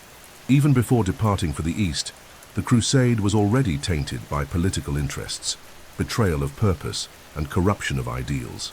The situation worsened when the Crusaders, anchored in Zara, were approached by a Byzantine envoy, Alexios Angelos, son of the deposed emperor Isaac II. He promised vast rewards in gold, supplies, and military support if the Crusaders would help restore his father to the throne of Constantinople. Pressured by debts and lured by the legendary wealth of the Byzantine capital, the Crusade leaders accepted the plan. And thus, in 1203, the Crusader fleet crossed the Bosporus, not to fight Muslims, but to besiege the greatest Christian city in the world. Constantinople, in political chaos after successive depositions, was internally unstable and did not resist the first assault. Isaac II and his son were reinstated, but failed to deliver on their financial promises. The atmosphere between Byzantines and Crusaders quickly deteriorated. In April of 1204, amid broken promises, rising tensions, food shortages among soldiers, and Venetian greed for profit, the Crusaders decided to attack Constantinople by force. The second siege was brutal. Latin troops scaled the walls with siege towers, while Venetian ships assaulted the city's sea defenses. After days of resistance, the Crusaders broke through, and the horror began. For 3 days, Constantinople was subjected to looting, fire, and violation. Churches were desecrated, altars smashed, icons thrown to the ground and trampled. Sacred relics accumulated over centuries were stolen and taken to the west. The famous golden altar of St. Mark's Basilica in Venice still stands as a testimony to that theft. Nuns were raped in monasteries, cathedrals burned, palaces were looted and vandalized, men and women were murdered indiscriminately. Chronicles describe the looting of shoes from the dead and the dismemberment of corpses in search of hidden jewels. The imperial palace was plundered. The imperial library, one of the greatest repositories of ancient knowledge, was destroyed. The Hagia Sophia, spiritual heart of the empire, was invaded. Its altar was desecrated by drunken knights who held parties on its sacred marble. Nothing was spared. It was as if the West had unleashed upon Constantinople all its accumulated hatred, envy, and brutality after centuries of misunderstanding. The Byzantine Empire collapsed. In its place, the Crusaders established the so-called Latin Empire of Constantinople, ruled by French and Flemish nobles with Venetian commercial backing. Byzantine territories were divided like spoils of war. The Kingdom of Thessalonica, the Principality of Achaia, the Duchy of Athens, all under Latin rule. But the occupation was unstable, unpopular, and deeply resented by the Orthodox population. The Latin Church attempted to impose the Roman rite on a people who refused to abandon orthodoxy. Orthodox patriarchs were exiled, monasteries closed, but the Byzantine people resisted, in silence, in hidden monasteries, in secret rituals, in protected manuscripts. Meanwhile, exiled Byzantine leaders regrouped in alternative centers. The strongest was the Empire of Nicaea, founded by Theodore Lascaris, which soon became the main hub of Orthodox resistance. There were also the Despotate of Epirus and the Empire of Trebizond. For nearly 6 decades, Constantinople remained under Latin control, but the Byzantines never abandoned the dream of reconquest. In 1261, under Emperor Michael VIII Palaiologos, Nicaean troops recaptured the city, almost without a fight, but the restored empire was no longer the same. Constantinople lay devastated. The imperial treasury had been looted, the population diminished, the walls in ruins, and the memory of Latin betrayal burned into the soul of the people. The Fourth Crusade, more than a tragedy, was a civilizational rupture. From that moment on, the chasm between East and West became unbridgeable. The religious schism was sealed with Christian blood spilled by Christian hands. Byzantium, though restored, would never regain its former strength. The following centuries would be marked by decline, Ottoman invasions, and slow agony. For many Orthodox believers, 1204 was more painful than 1453, because in 1204 it was not infidels who violated the holy city, it was brothers in faith. And so, upon the ashes of Constantinople, a new Byzantine consciousness arose, distrustful, wounded, but unshakable in faith. The Latin cross, which was supposed to liberate Jerusalem, had crucified Byzantium, and at the empire's heart, among shattered icons and silent bells, only the echo of a collapsing world remained. After the unprecedented devastation caused by the Fourth Crusade in 1204, the Byzantine Empire, or what was left of it, seemed doomed to vanish forever. Constantinople, the beating heart of Byzantine civilization, lay occupied by Latin crusaders, spiritually desecrated and fragmented into feudal domains inspired by the West. Yet, as so often in history, what appeared to be a definitive end turned out to be merely a turning point. From the ruins of a humiliated empire arose a new center of resistance, led by aristocratic families, resilient monks, and a people still deeply attached to their Orthodox faith and Eastern Roman identity. This new center flourished in the city of Nicaea in Asia Minor and came to be known as the Empire of Nicaea, the last great effort of Byzantine restoration. Founded by Theodore III Lascaris, son-in-law of the deposed Emperor Alexios III Angelus, the Empire of Nicaea established itself as the legitimate continuation of the original empire. Although Constantinople remained under Latin control, and other regions had also fractured, such as the Despotate of Epirus and the Empire of Trebizond, it was Nicaea that gained the support of most of the exiled Byzantine aristocracy, the Orthodox clergy, and refugee monks.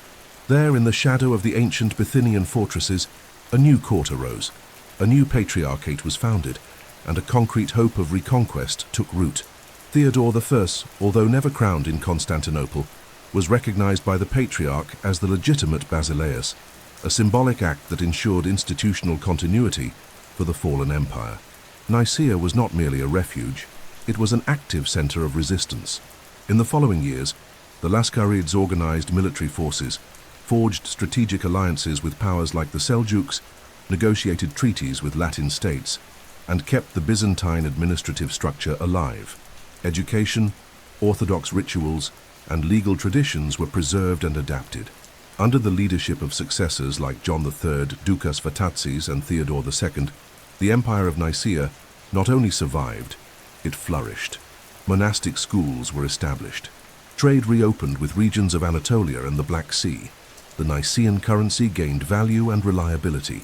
The intellectual elite continued to write chronicles, hagiographies, and philosophical treatises. It was a miniature empire, but one beating with authenticity. Under John III, one of the most capable monarchs of the era, Nicaea solidified itself as a regional power. His campaigns in the Balkans and diplomatic skill weakened the Latin states, especially the so-called Latin Empire of Constantinople, which never had a solid foundation. Attempts at rapprochement with the papacy were always frustrated by mutual distrust between Orthodox and Catholics. Meanwhile, John III strengthened institutions, invested in agricultural production in Anatolia, and ensured the spiritual cohesion of the people. His reign is remembered as a model of prudence and care. In 1254, upon his death, the throne passed briefly to his son, and was later taken by Michael VIII Palaiologos, an ambitious general and politically astute leader, who understood that the time to retake Constantinople had come.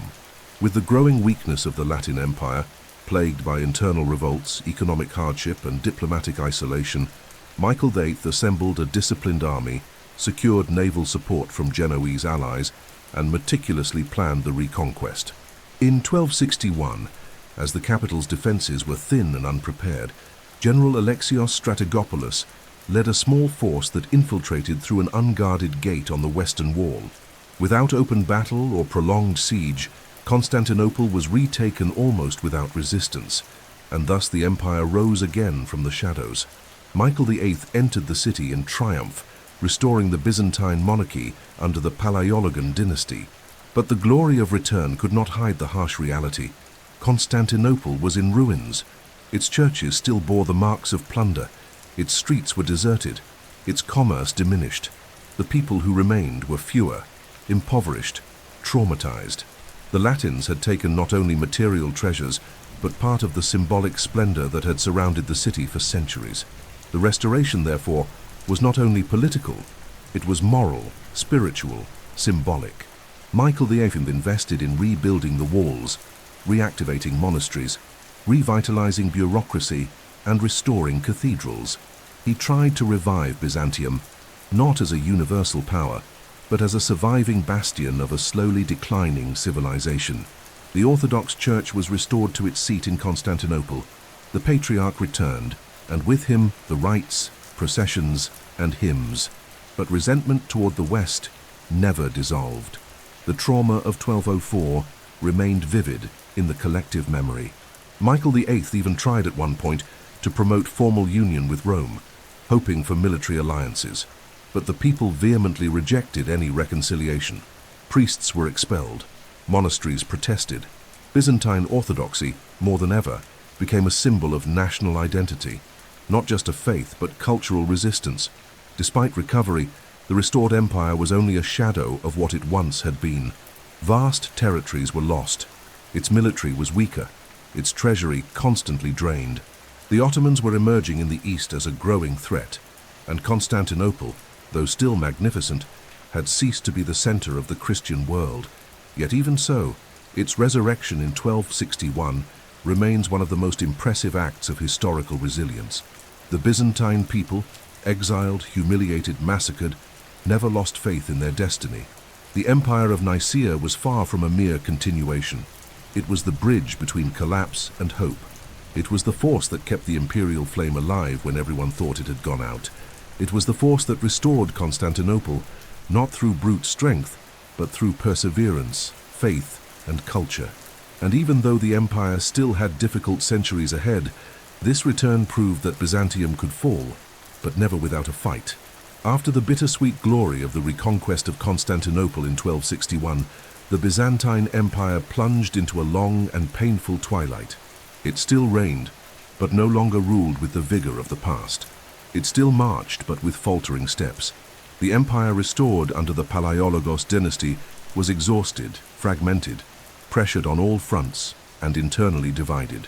The splendor of Justinian, the power of the Komnenoi, the diplomacy of the Lascarids, all now seemed like distant memories. What remained was a succession of economic crises, theological disputes, peasant revolts, and the looming shadow of a new enemy from the east, the Ottomans. Byzantium's agony would last nearly 2 centuries, a time in which hope mingled with resignation, and faith became the final stronghold of a declining people. Upon his rise to power, Michael VIII Palaiologos launched an ambitious policy of reconstruction. He rebuilt the walls, reopened churches, restored institutions, and re-established Constantinople as the imperial capital. But his reign also brought deep controversy. To avoid new Latin crusades, he sought ecclesiastical union with Rome, signing the Council of Lyon in 1274. The population reacted with fury. Monks, patriarchs, and peasants saw submission to the Pope as spiritual betrayal. The schism between Catholics and Orthodox had become not just doctrinal, but deeply tied to identity. The Byzantines no longer saw themselves as part of Latin Christendom. They were the people of God, the rightful heirs of Christian Rome. Michael's attempt resulted in internal persecutions, division within the church, and intense political erosion. His successors, such as Andronikos II and III, and eventually the last emperors of the Palaiologan line, faced monumental challenges. The Byzantine economy was hollowed out. Anatolian provinces remained under Turkish control. The Balkans became a battleground of endless wars between Serbs, Bulgarians, Albanians, and Latins. Genoese and Venetians, once commercial allies, now competed fiercely over control of the Black Sea trade and Byzantine ports. Within the capital itself, popular discontent grew. The aristocratic elite enriched themselves while peasants and artisans bore the weight of oppressive taxes. The imperial court became a stage for endless conspiracies. Imperial authority was no longer feared. It was challenged by all. At the same time, mystical and heretical movements emerged, reflecting the era's spiritual despair. The most prominent was hesychasm, a form of orthodox spirituality promoting silent meditation and inner illumination through the repetition of the Jesus prayer. Although legitimized by theologians like Gregory Palamas, hesychasm was challenged by rationalists and influenced by increasingly isolated monastic traditions. Common people, disillusioned with the throne, sought mystical salvation in monasteries. Cities, meanwhile, became emptier, poorer, and more closed off. Constantinople, once the greatest metropolis of Christendom, now had fewer than 100,000 inhabitants, many living in ruins surrounded by walls that felt more like tombs than protection. As the empire weakened from within, the Ottomans rose in strength. Founded by Osman Firmin at the end of the 13th century, the once small Turkish beylik rapidly transformed into a powerful military force with swift cavalry, disciplined infantry, and charismatic leadership. They conquered central Anatolia, took key cities like Nicaea and Nicomedia, crossed the Dardanelles and invaded the Balkans. In 1354, they seized Gallipoli, marking the start of their European presence. The Sultan's strategy was relentless. Surround Constantinople methodically, while subduing divided Christian kingdoms and capturing Byzantine fortresses through calculated sieges. The Byzantine emperors, desperate, tried everything. They sent emissaries to the Pope, the King of France, and the Holy Roman Emperor, pleading for aid. In exchange, the Latins demanded submission of the Orthodox Church. Councils were convened, such as the Council of Florence in 1439, where temporary ecclesiastical unions were signed, only to be repudiated by the people upon the emperor's return. Cities continued to fall, monks continued to pray, the people continued to wait. Constantinople resisted, but no longer dominated. It had become an island surrounded by hostile forces, diplomatically isolated, economically impoverished. The empire had become a walled city, clinging to an imperial memory. And even then, to the very end, the Byzantine people believed in their uniqueness. They were not merely Greeks, they were Eastern Romans. They inherited Caesar, Constantine, and Justinian. They believed divine protection would never entirely abandon them. Hagia Sophia still echoed with hymns, the patriarch still prayed in the emperor's name, and the emperor still marched in purple, even if his guard had dwindled to a handful of soldiers and his crown had been pawned in the markets of Venice. History was moving toward its conclusion, but the Byzantine spirit, wounded, impoverished, betrayed, did not surrender. The city held on not by strength, but by faith. The Turks were at the gates, but behind the walls, golden domes still reflected the sun. And as long as the liturgy was sung and the cross stood above the basilica, Byzantium still lived. At dawn on May 29, 1453, the walls of Constantinople, weary from centuries of sieges and wars, finally gave way before the relentless force of a rising new empire. On that day, the city that for over 1,000 years had been the bastion of Eastern Christianity, the spiritual heart of the Byzantine Empire, the heir of ancient Rome and the jewel of the Bosphorus, was invaded and conquered by the armies of the young Ottoman Sultan Mehmed II, known as Mehmed the Conqueror. It was the end of an era. An entire world with its liturgies, mosaics, emperors, Greek chants, incense-filled processions, libraries, and Roman memories was buried under the weight of a new civilization. The Byzantine Empire came to an end, not as a kingdom that faded slowly, but as a temple that collapsed in a single morning. The preparation for Constantinople's fall began long before. Mehmed II, only 21 years old, took the Ottoman throne with rare ambition and strategic intelligence. Determined to seal the fate of the city that had escaped Islamic armies for centuries, he assembled an unprecedented military force. He gathered around 100,000 soldiers, including heavy infantry, cavalry, archers, foreign mercenaries, and above all, modern artillery, including massive cannons designed by Hungarian engineer Orban, capable of hurling projectiles over 500 kilograms against the Byzantine walls. The city, on the other hand, had fewer than 8,000 defenders, Greek soldiers, Genoese mercenaries, and armed citizens, all led by the last Byzantine emperor, Constantine the XV Palaiologos, a man of courage and faith, ruling the shadow of a fallen empire. The siege began on April 6, 1453. Constantinople was surrounded by land and sea. The Ottomans blockaded the Golden Horn with a vast fleet, but were caught off guard by a bold maneuver from the Byzantines and their Genoese allies. Iron chains were stretched across the harbor to block naval advancement, and a few ships managed to break through the blockade and resupply the city. In response, Mehmed II ordered dozens of ships to be transported overland using wooden rollers, pulleys, and grease, bypassing the sea barrier and launching them again into the Golden Horn. It was the perfect combination of technical ingenuity and tactical brutality. Ottoman cannons pounded the walls day and night. The legendary Theodosian walls, with their triple defensive layers, held bravely but began to crack. The Byzantines, with scarce resources, fought heroically. Emperor Constantine XV personally led the defense, fighting side by side with his soldiers.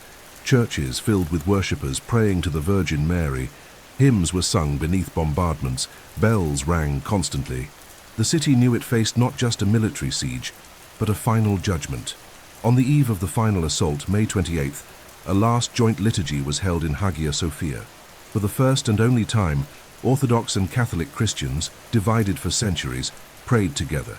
The emperor confessed his sins, knelt before the altar, and forgave and was forgiven by his generals. It was a silent night. Men wept, women sang.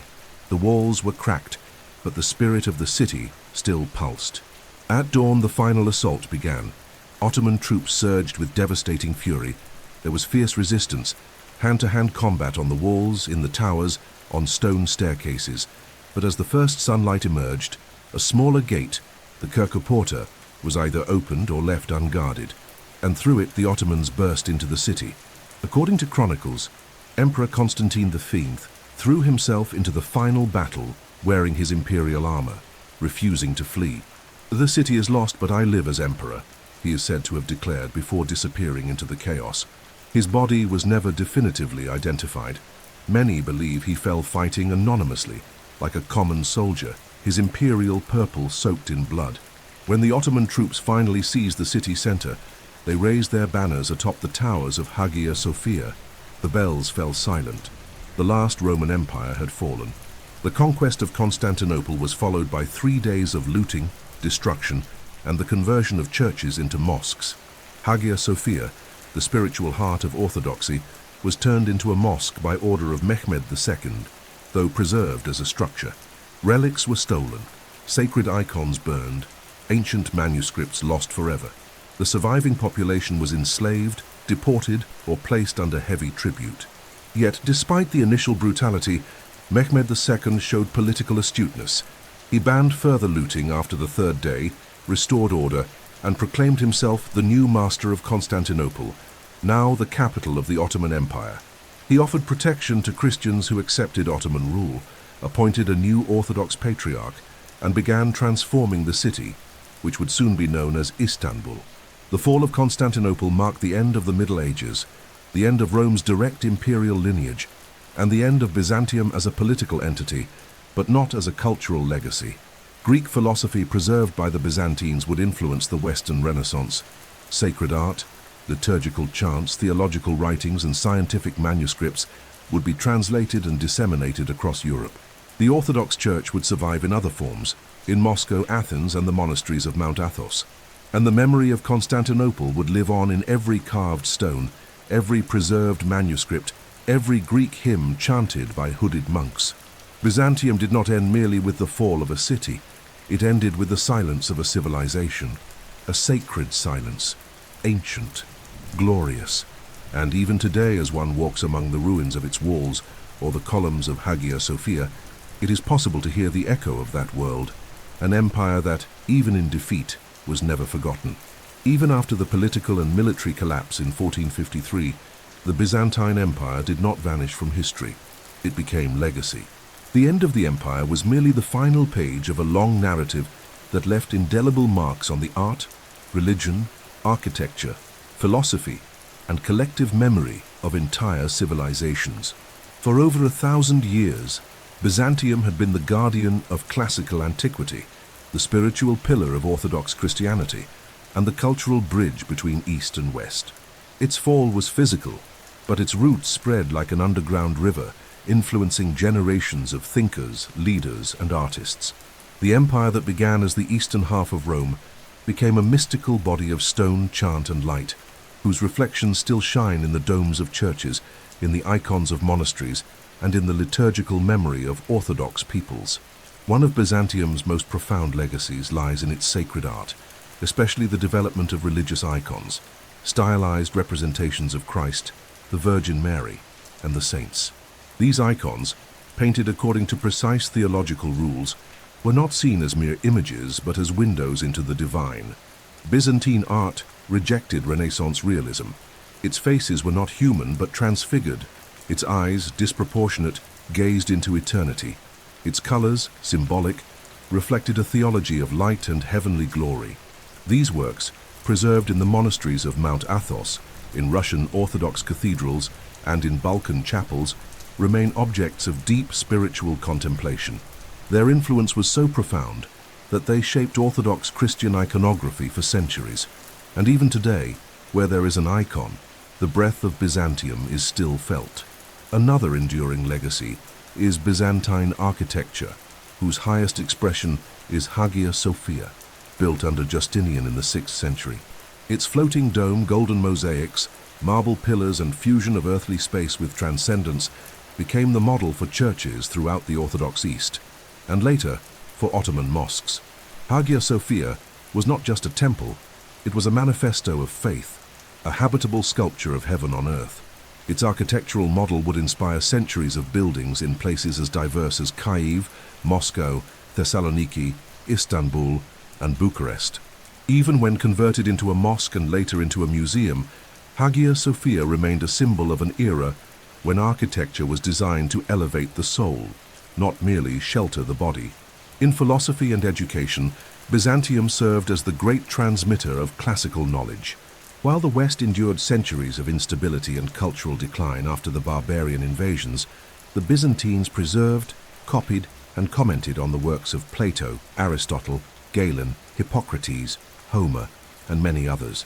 Copyist monks, theologian philosophers, and lay scholars kept the Greco-Roman tradition alive, adapting it to Christian thought. It was through the Byzantines that Islam gained access to classical philosophy, and it was through the flight of Byzantine intellectuals to Italy, after the fall of Constantinople, that Renaissance humanists rediscovered the foundations of ancient culture. In this sense, Byzantium did not merely inherit Rome, it saved Rome for the future. Byzantine law, derived from Justinian's Corpus Juris Civilis, would profoundly influence the legal codes of Eastern Europe, and by extension, the justice systems of Russia, the Balkans, and even the Orthodox Church.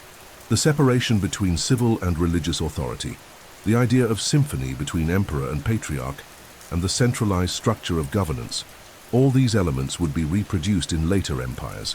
The Russian Orthodox Church, for example, inherited not only the liturgy, but also the concept of Moscow as the Third Rome, following the fall of Constantinople. Thus, the Byzantine imperial spirit survived in other bodies, other languages, other dynasties. Orthodox faith rooted in Byzantine monasticism, mystical theology, and centuries of liturgical tradition may be the empire's greatest intangible legacy. Byzantine music, composed of monophonic chants sung without instruments and based on melodic repetition, still accompanies the rites of Greek, Serbian, Georgian, and Russian churches. Orthodox Easter, with its ancient Greek hymns and candlelit night rituals, traces directly back to medieval Constantinopolitan practices. The ecclesiastical calendar, fasting periods, processions, vestments, and devotional texts all remain alive. For millions of faithful, to be Orthodox is still in a way to be Byzantine, and there is also the legacy of collective memory.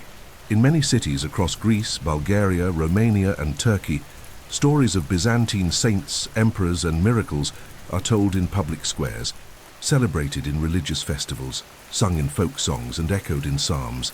Constantinople, even under the name Istanbul, still pulses with the imagination of its former inhabitants. The ruins of walls, ancient columns, underground cisterns, and mosaics hidden beneath Islamic plaster all speak of a time not dead, merely buried beneath layers of stone and time.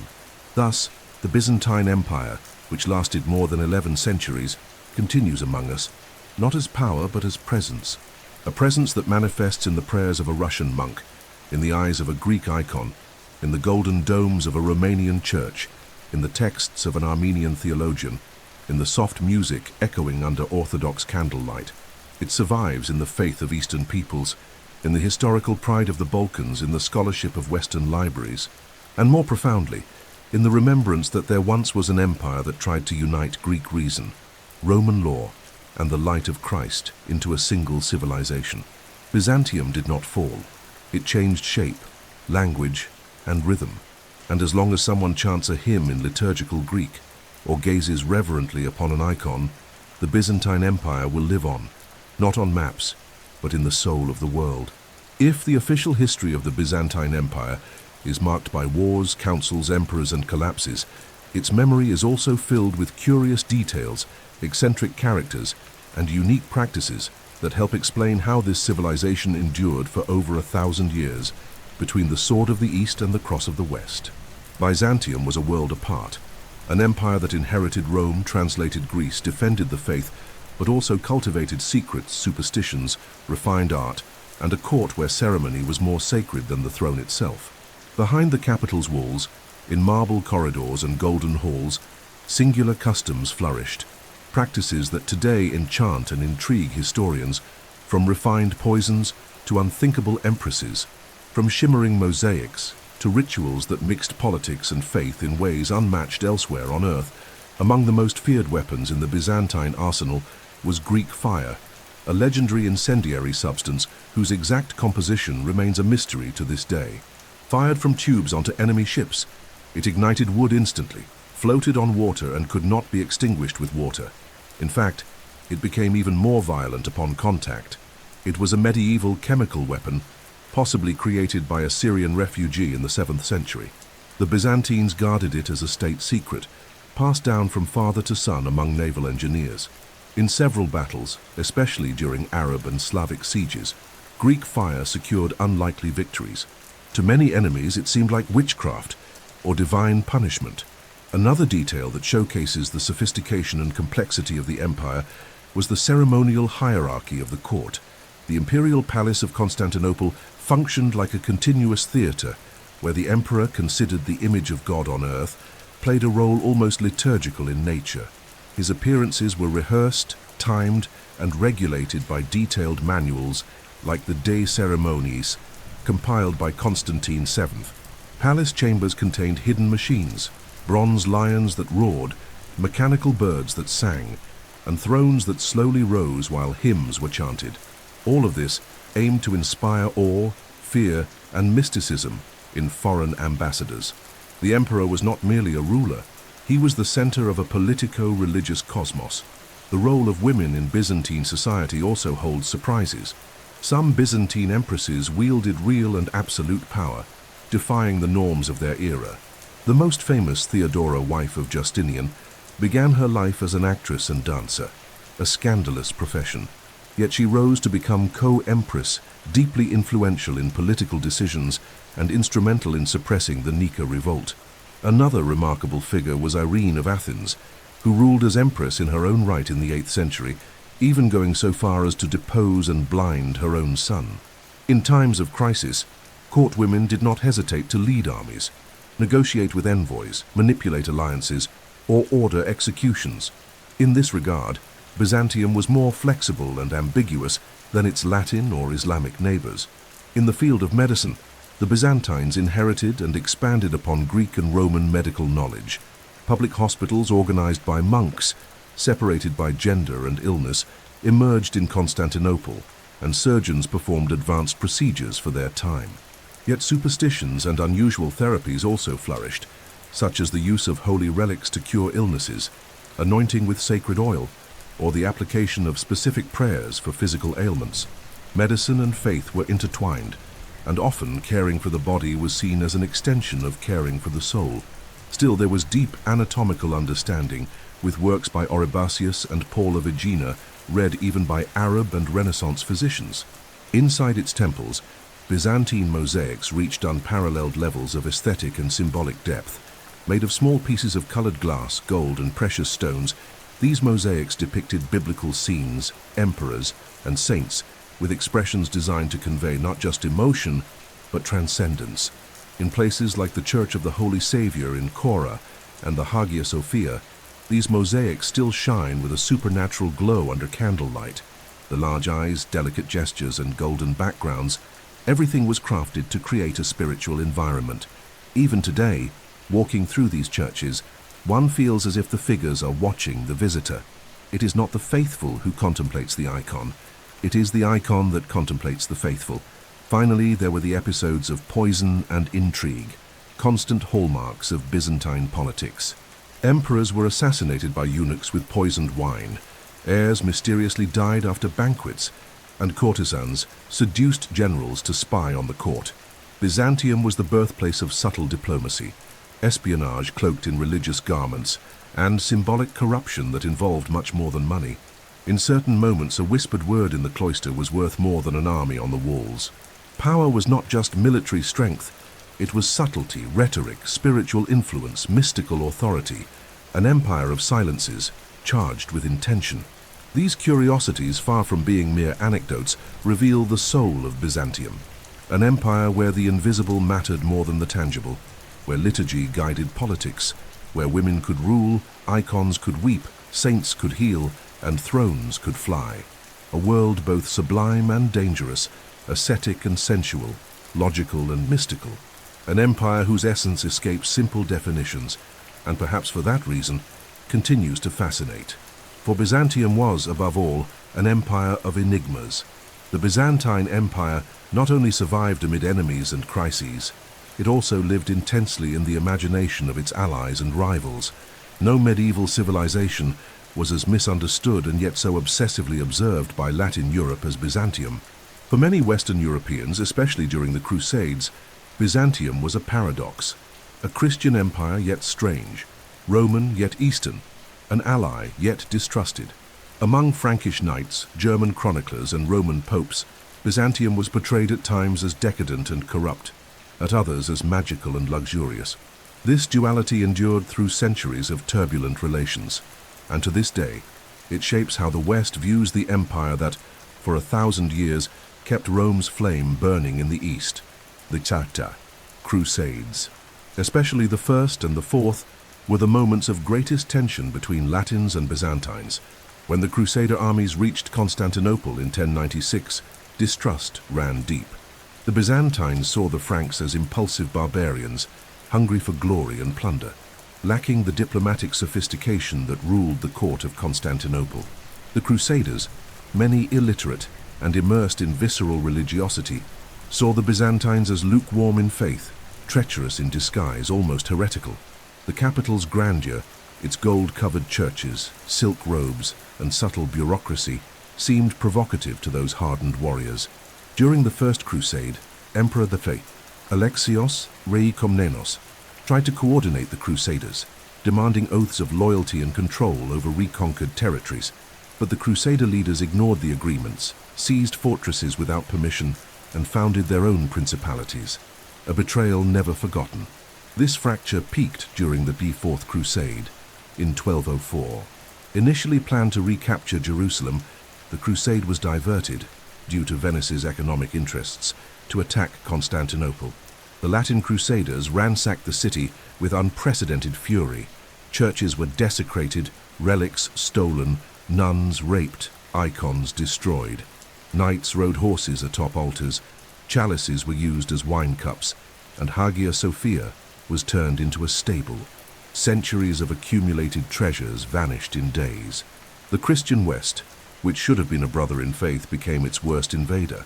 For the Byzantines, it was a crucifixion at the hands of the apostles themselves. From that moment on, the schism between Catholics and Orthodox was no longer just theological. It became historical, visceral, irreparable. The way the West viewed Byzantium over the centuries was deeply shaped by stereotypes and misunderstandings. Medieval authors like William of Tyre described the emperors as effeminate and treacherous, and the court as a maze of intrigue. Enlightenment historians like Voltaire and Gibbon ridiculed the empire as a theatre of decadent vanities, obsessed with absurd theological debates, while enemies stood at its gates. The famous Gibbon even wrote that Byzantium was an empire without sinews, surviving only by inertia. These negative views dominated Western historiography for centuries, and only in the 20th century did more serious scholarship begin to recognize Byzantine complexity and resilience. At the same time, the myth of Byzantium blossomed in other directions. For Romantic writers like Yeats, the city represented a symbol of unreachable beauty and pure mysticism. The word Byzantine came to describe anything labyrinthine, complex, or enigmatic, not always pejoratively. In literature, Byzantium inspired images of dark halls lit by candles, veiled empresses plotting behind columns, monks writing with quills on golden parchment. In many modern works, the empire appears as the last refuge of spiritual civilization in a brutal world. From the Eastern perspective, especially among Muslims and Caucasian peoples, Byzantium was respected as an empire of high culture and formidable power. The Arabs called Constantinople Rum and saw it as the symbol of Christian Roman power. Even after its conquest, the Ottoman sultans preserved certain Byzantine elements in their courts: titles, ceremonies, architecture. The very concept of Istanbul as the capital of the world echoed the Byzantine idea of the city as the center of Christian civilization. Thus, paradoxically, the military heirs of Mehmed II also became cultural heirs of the Byzantines they had conquered. The presence of Byzantium in myths and collective memory also survives in symbols. The double-headed eagle, one of the imperial emblems, was adopted by Russians, Serbs, Albanians, and Montenegrins as a symbol of imperial continuity. In 16th century Moscow, Orthodox theologians proclaimed, "Two empires have fallen, Rome and Constantinople. Moscow is the third and final Rome." This idea strengthened Russian Tsarism, which saw itself as the spiritual successor of Byzantium, with the Patriarch of Moscow taking the place of the ecumenical Patriarch of Constantinople. It was the birth of a new kind of empire, the empire of memory. Today, Byzantium still inhabits the cultural subconscious. Its churches survive as museums, its coins resurface in excavations, its hymns are sung during Orthodox Easters, and its mosaics, many still hidden beneath Muslim plaster or modern ruins, continue to shine when revealed. Historians, archaeologists, and theologians continue to rediscover its glories and contradictions. And for millions of Christians in the East, from the Balkans to Ethiopia, from Lebanon to Georgia, to be Christian is, in part, to continue being Byzantine. Thus, Byzantium was not only what it was also what was said about it, what was imagined, what was feared, what was admired, and what still remains, in the golden dream of a candle-lit dome, in the words of a forgotten chronicle, in the silence of a decommissioned cathedral. The Byzantine Empire, perhaps more than any other, was as much reality as it was myth. And that is why it still lives. Few empires in human history can claim the longevity that the Byzantine Empire achieved. From the founding of Constantinople in the year 330 after Christ to its fall in 1453, more than 11 centuries passed. An extraordinary feat in an age marked by barbarian invasions, imperial collapses, plagues, religious wars, and economic meltdowns. Western Rome fell in the year 476. The Carolingian Empire fragmented in the 9th century. The Abbasid Caliphate lost effective power after the 10th century. But Byzantium endured. Even in the face of stronger enemies, deep internal crises and cyclical tragedies, the empire always found ways to adapt, reinvent itself, and survive. The question that still echoes in scholars' minds is simple yet profound. How did the Byzantine Empire manage to last so long? The answer lies in a unique combination of geography, administration, culture, faith, and, above all, strategic flexibility. The first decisive factor was the privileged geographical position of Constantinople. Built between Europe and Asia, between the Black Sea and the Mediterranean, the city occupied the most strategic location in the ancient world. Its walls protected it by land. Its harbors controlled crucial trade routes. Even when the empire lost vast territories in Anatolia, the Balkans, or Egypt, Constantinople remained an impregnable fortress, supplied by maritime routes and defended by highly advanced systems for its time. This allowed the empire's heart to keep beating, even when its limbs were gangrenous. When the world collapsed around it, Constantinople was the last bastion. The second factor was the empire's extraordinary administrative and legal capacity. The Byzantine bureaucratic system, heavily influenced by Roman traditions, was complex, hierarchical, yet effective. The state structure was built around themes, military provinces, highly specialized ministers, and a court skilled in balancing power and diplomacy. The Corpus Juris Civilis, codified under Justinian, not only organized imperial law, but would later influence European legal systems for centuries. Mechanisms existed to curb abuses, reorganize lost territories, and collect taxes with relative efficiency. In times of crisis, the state could cut spending, summon local troops, and restructure supply lines. It was an empire with administrative intelligence rare for its time. Another pillar of Byzantine resilience was its refined diplomatic capacity. which became a survival art form. The Byzantines knew they could not always win by force, so they mastered treaties, bribes, marriages, and alliances. They sent lavish gifts to barbarian kings, offered honorary titles to enemy leaders, promoted marriages with distant kingdoms, and maintained a network of spies and informants throughout the Mediterranean. When the empire could not fight, it bought time. When it could not conquer, it persuaded. Byzantine diplomacy was so subtle and enveloping that many enemies didn't even realize they were being manipulated. This ability to neutralize threats without going to war preserved the empire at critical moments. Religion also played a central role in Byzantium's longevity. Orthodox Christian identity became the spiritual and political core of the empire. The emperor was not just head of state. He was also defender of the faith, protector of orthodoxy, guarantor of doctrinal purity. This forged a powerful bond between people and throne. Even during famine or war, faith maintained social cohesion. The Byzantine liturgy, hymns, icons, fasts, and religious festivals served as psychological and cultural anchors amid chaos. Monasteries also acted as centers of resistance, education, and intellectual production, keeping tradition alive even when central authority faltered. Spirituality was not merely a religious aspect, it was a technology of national cohesion. Byzantine culture, deeply influenced by Greek philosophy and Roman rhetoric, also contributed to the empire's endurance. Classical knowledge was never abandoned. Aristotle and Plato continued to be studied, commented on, and preserved in monasteries. Rhetorical education shaped diplomats, jurists, and administrators skilled in argumentation and persuasion.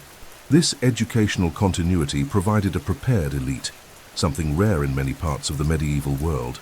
Even in territorial decline, Byzantium kept thinking, writing, and teaching.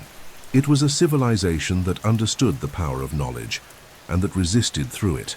Finally, there was the factor of ideological and military flexibility. The empire knew how to change when necessary.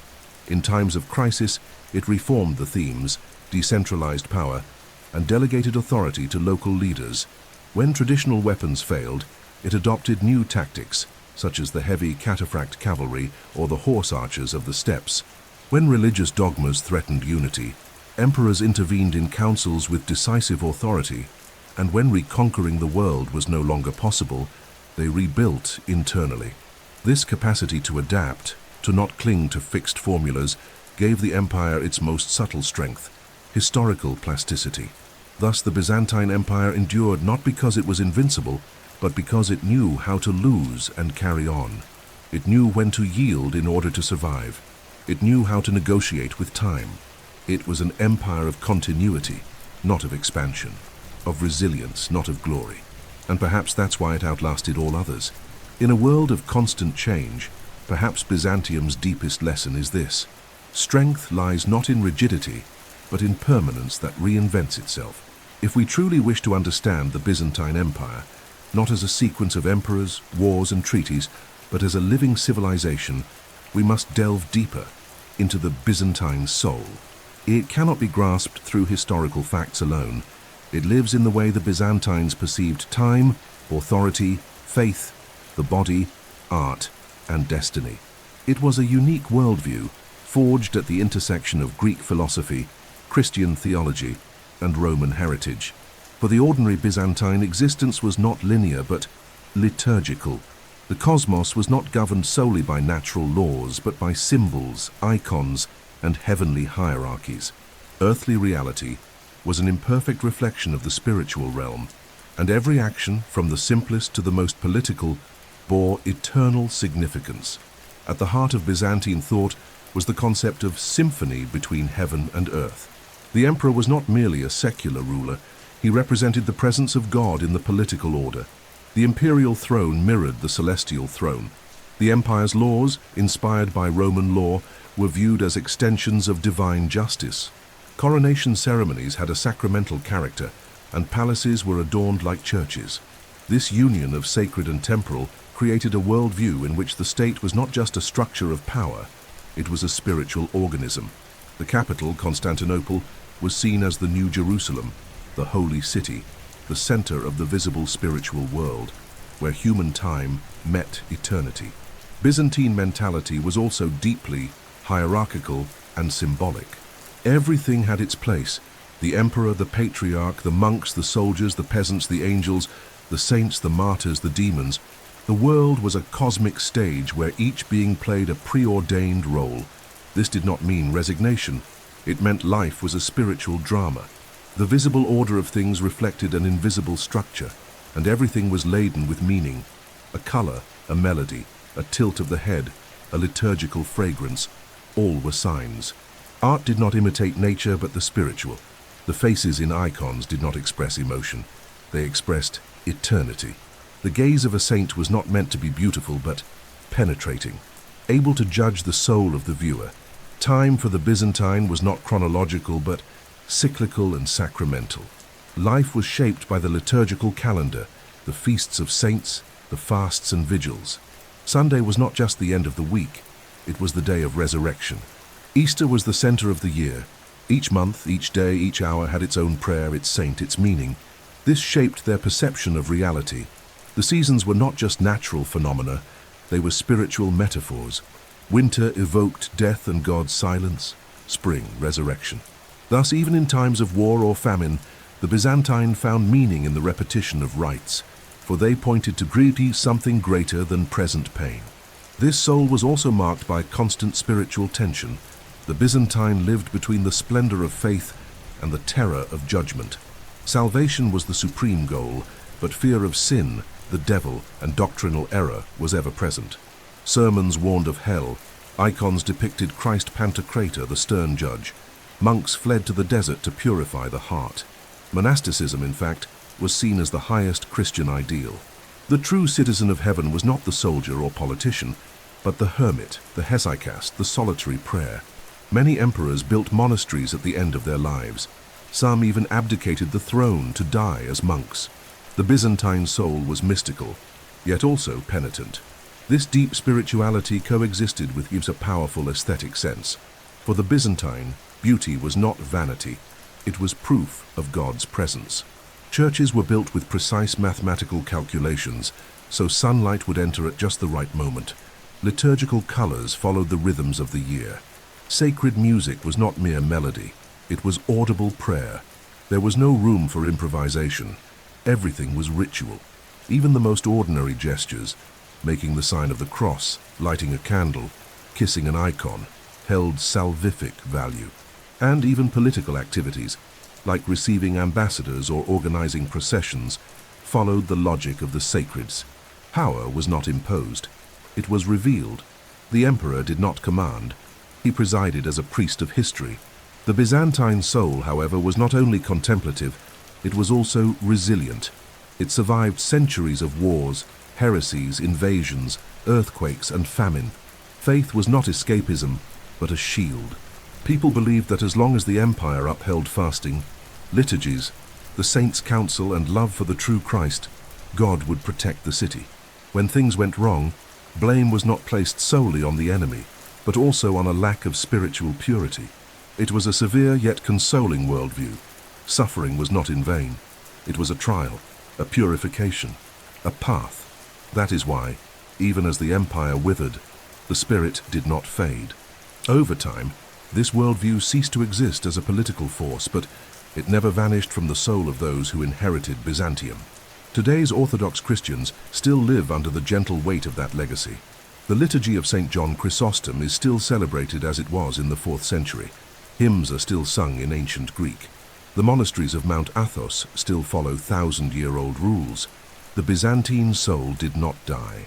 Itupari retreated, but, like a sacred flame, it remains alive in altars, in chants, in icons, and also in memory, because the soul of Byzantium, more than anything else, was the unshakable belief that human time can be transfigured by divine light. And perhaps that is its greatest legacy. Behind the golden domes, the holy wars, the heresies condemned in councils, and the palace intrigues that shaped the course of the Byzantine Empire, there was something far more intimate and essential: daily life. The real life, lived day after day by millions of anonymous Byzantines, peasants, merchants, monks, soldiers, mothers, midwives, orphans, and the elderly, also shaped the contours of this millennial empire. And it is precisely in this daily life, made of smells, gestures, flavors, fears, and beliefs, that we find what was most human in Byzantium. This final block is a deep dive into the invisible world of Byzantine routines. The food they ate, the amulets they wore, their nighttime fears, whispered spells, and small acts of faith that sustained the soul of an empire. Food in the Byzantine Empire was strongly influenced by Greek, Roman, and Christian traditions.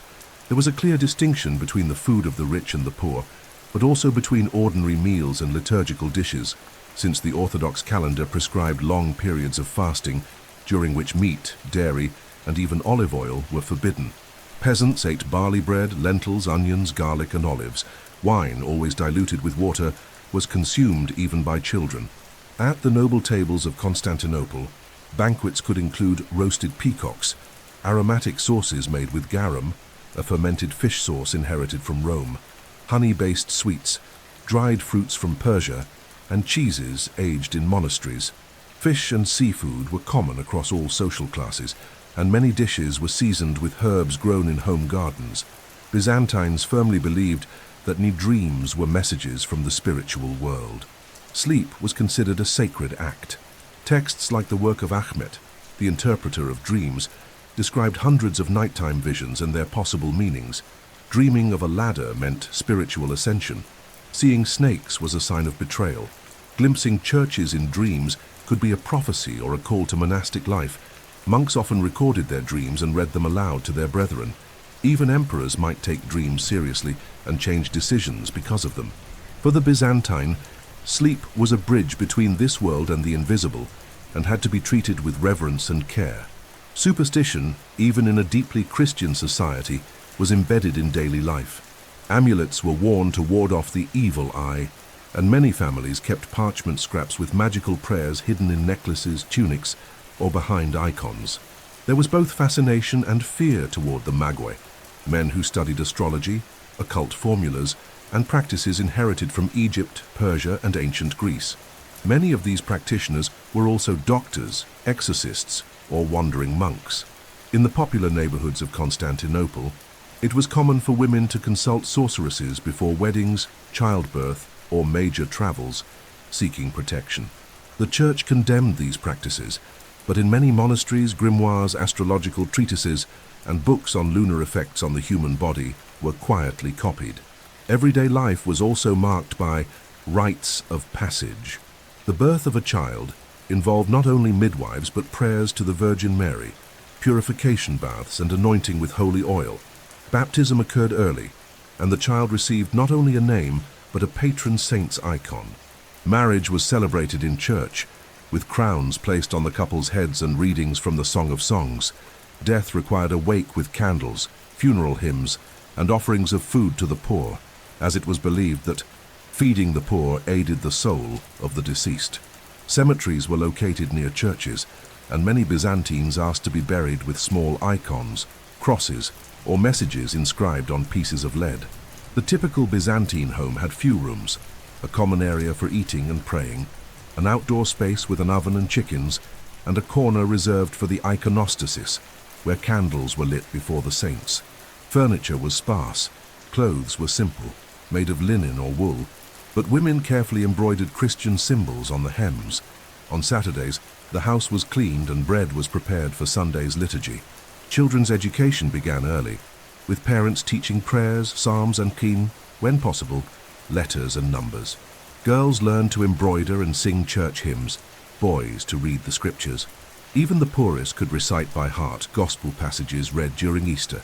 Byzantines also had a profound connection with saints and their relics. Carrying a bone fragment of a martyr, a splinter from the cross, or a thread from a sacred garment brought pride and hope. Many families traveled long distances to famous monasteries to seek blessings, healings, and vows. Icons were considered miraculous. If one wept, moved its eyes, or shone, crowds would gather. When the city faced epidemics, earthquakes, or droughts, processions with the city's oldest icons passed through the gates invoking protection. It was a concrete way of spiritualizing the world, of transforming the invisible into visible presence. Even leisure carried a different tone. Families gathered to hear legends of saints, stories from the Old Testament, and lives of martyrs. Elders recounted episodes of imperial history as if they were epic myths. Children played with hoops, dice, and ran races, and in the cities there were fairs with musicians, spice vendors, snake charmers, and puppet masters. People laughed, ate, sang, and prayed, always with one foot in the divine and the other in daily life. Byzantium, in all its political and theological grandeur, was sustained by this vibrant, simple, and faith-filled daily life. In every lit candle, every shared loaf of bread, every whispered blessing, an entire civilization reaffirmed itself. And it is in this daily life, more than in the golden domes, that the Byzantine Empire remains alive. In the gestures that connect us to the sacred, even in the quietest routines of life. Few empires fell as definitively as Byzantium. On May 29, 1453, with the triumphant entry of Mehmed II through the gate of St. Romanus, Islamic banners fluttered above the domes of ancient Constantinople. Hagia Sophia became a mosque. The imperial throne was torn from its foundations, and the last Christian prayers sung in Greek vanished into the echo of crumbling columns. The Byzantine Empire ceased to exist, and yet it did not disappear. More than 5 centuries have passed, and we still speak of Byzantium. Its mosaics still shimmer in churches and museums. Its illuminated manuscripts still impress calligraphers and historians. Its liturgy is still chanted in Orthodox churches from Ethiopia to Serbia, from Lebanon to Russia. The question is not merely historical, it is deeper. Why does this empire remain so present? Why does it resist death like a golden light beneath the dust of centuries? The answer perhaps lies in the very nature of what Byzantium represented. Unlike other empires built solely on military power or territorial expansion, Byzantium was a spiritual, aesthetic, and intellectual empire. It survived not only through arms and laws, but through ideas, prayers, and images. Its strength was not in matter, but in symbol. The capital was called by its people the kingdom of earth and heaven, and that expression was not just rhetoric. Byzantium saw itself as the guardian of a truth that transcends time. While other empires sought to dominate the world, the Byzantine Empire sought to transfigure it. This made its culture inherently oriented toward permanence, not novelty, but continuity. Byzantine art, for example, never aimed for realism. It sought eternity. In icons, we do not see ordinary people, but saints who gaze at us as if they have known us since before time began. The colors do not follow natural logic, but symbolic. Gold, omnipresent, does not represent wealth, but divine light. The domes of churches do not imitate the sky by accident. They kimarnion, the sky incarnate. This commitment to the eternal turned Byzantine aesthetics into something almost sacred, and that is why it still unsettles us today. A gaze, a line, a light that pierces the soul. Time may destroy marble and metal, but yet it cannot erase beauty that points to the infinite. Byzantine influence also endures in the Orthodox Christian faith. Churches, rites, chants, fasts, calendars, everything that millions of believers still follow today was shaped under the shadow of Constantinople's walls. The liturgy of St. Basil and St. John Chrysostom, the feasts of Theophany and Easter, the use of incense, the responsorial singing, the icons and their placement inside the temple, all have Byzantine roots. Even where Greek is no longer spoken, the soul of the rite continues to echo. In every Orthodox child who makes the sign of the cross from right to left, in every hymn sung in the cathedrals of Moscow or Belgrade, there are echoes of an empire that refused to die. In the realm of culture and thought, Byzantium was the great link between the ancient world and modernity. For centuries, Byzantine monasteries copied, commented on, and preserved manuscripts of Plato, Aristotle, Galen, Ptolemy, and many others. When the Latin West forgot Greek, Byzantium continued reading it. When libraries burned in Europe, those of Constantinople kept the roots of philosophy alive. And when the city fell in 1453, many intellectuals fled to Italy, bringing those manuscripts with them, feeding what would become the Renaissance. Thus, without ever intending to be, Byzantium became the bridge between Rome and Florence, between Alexandria and Paris, between Jerusalem and the modern world. There is also the political and psychological fascination Byzantium exerts over us. The idea of a millennial empire that resisted everything and everyone, that lived through schisms, councils, conspiracies, and mystical visions, touches us deeply, because Byzantium is also a mirror. It shows us what it means to endure, even in decline, what it means to guard the flame when the world goes dark, what it means to believe in order, beauty, and faith, even when everything seems to collapse. Many look upon Byzantium with disdain, calling it decadent, esoteric, closed, but perhaps they do so out of fear, because there is something deeply unsettling about an empire that even in ruin remains present like a whisper in the soul of the world. Ultimately, we continue to speak of Byzantium because in a way we still live within it. The modern world, with its conflicts between East and West, faith and reason, tradition and innovation, carries within it Byzantine tensions. The struggle for identity, the relationship between church and state, the search for meaning in the face of decay, the survival of culture amid barbarism. These are profoundly Byzantine themes, and in times of crisis, of collapsing references, of noise saturation, Byzantium emerges as an ancient voice that says, endure, pray, preserve, wait, transfigure. And so, even though the empire fell to Ottoman swords, it never truly ceased to exist. Because Byzantine eternity is not measured in kilometers but in prayers, in chants, in images, in ideas. And as long as someone lights a candle before an icon, as long as a child learns to sing an Easter hymn, as long as a scholar opens a manuscript copied in the 10th century, the Byzantine Empire will continue to live, not as ruin but as presence, silent, golden, immortal.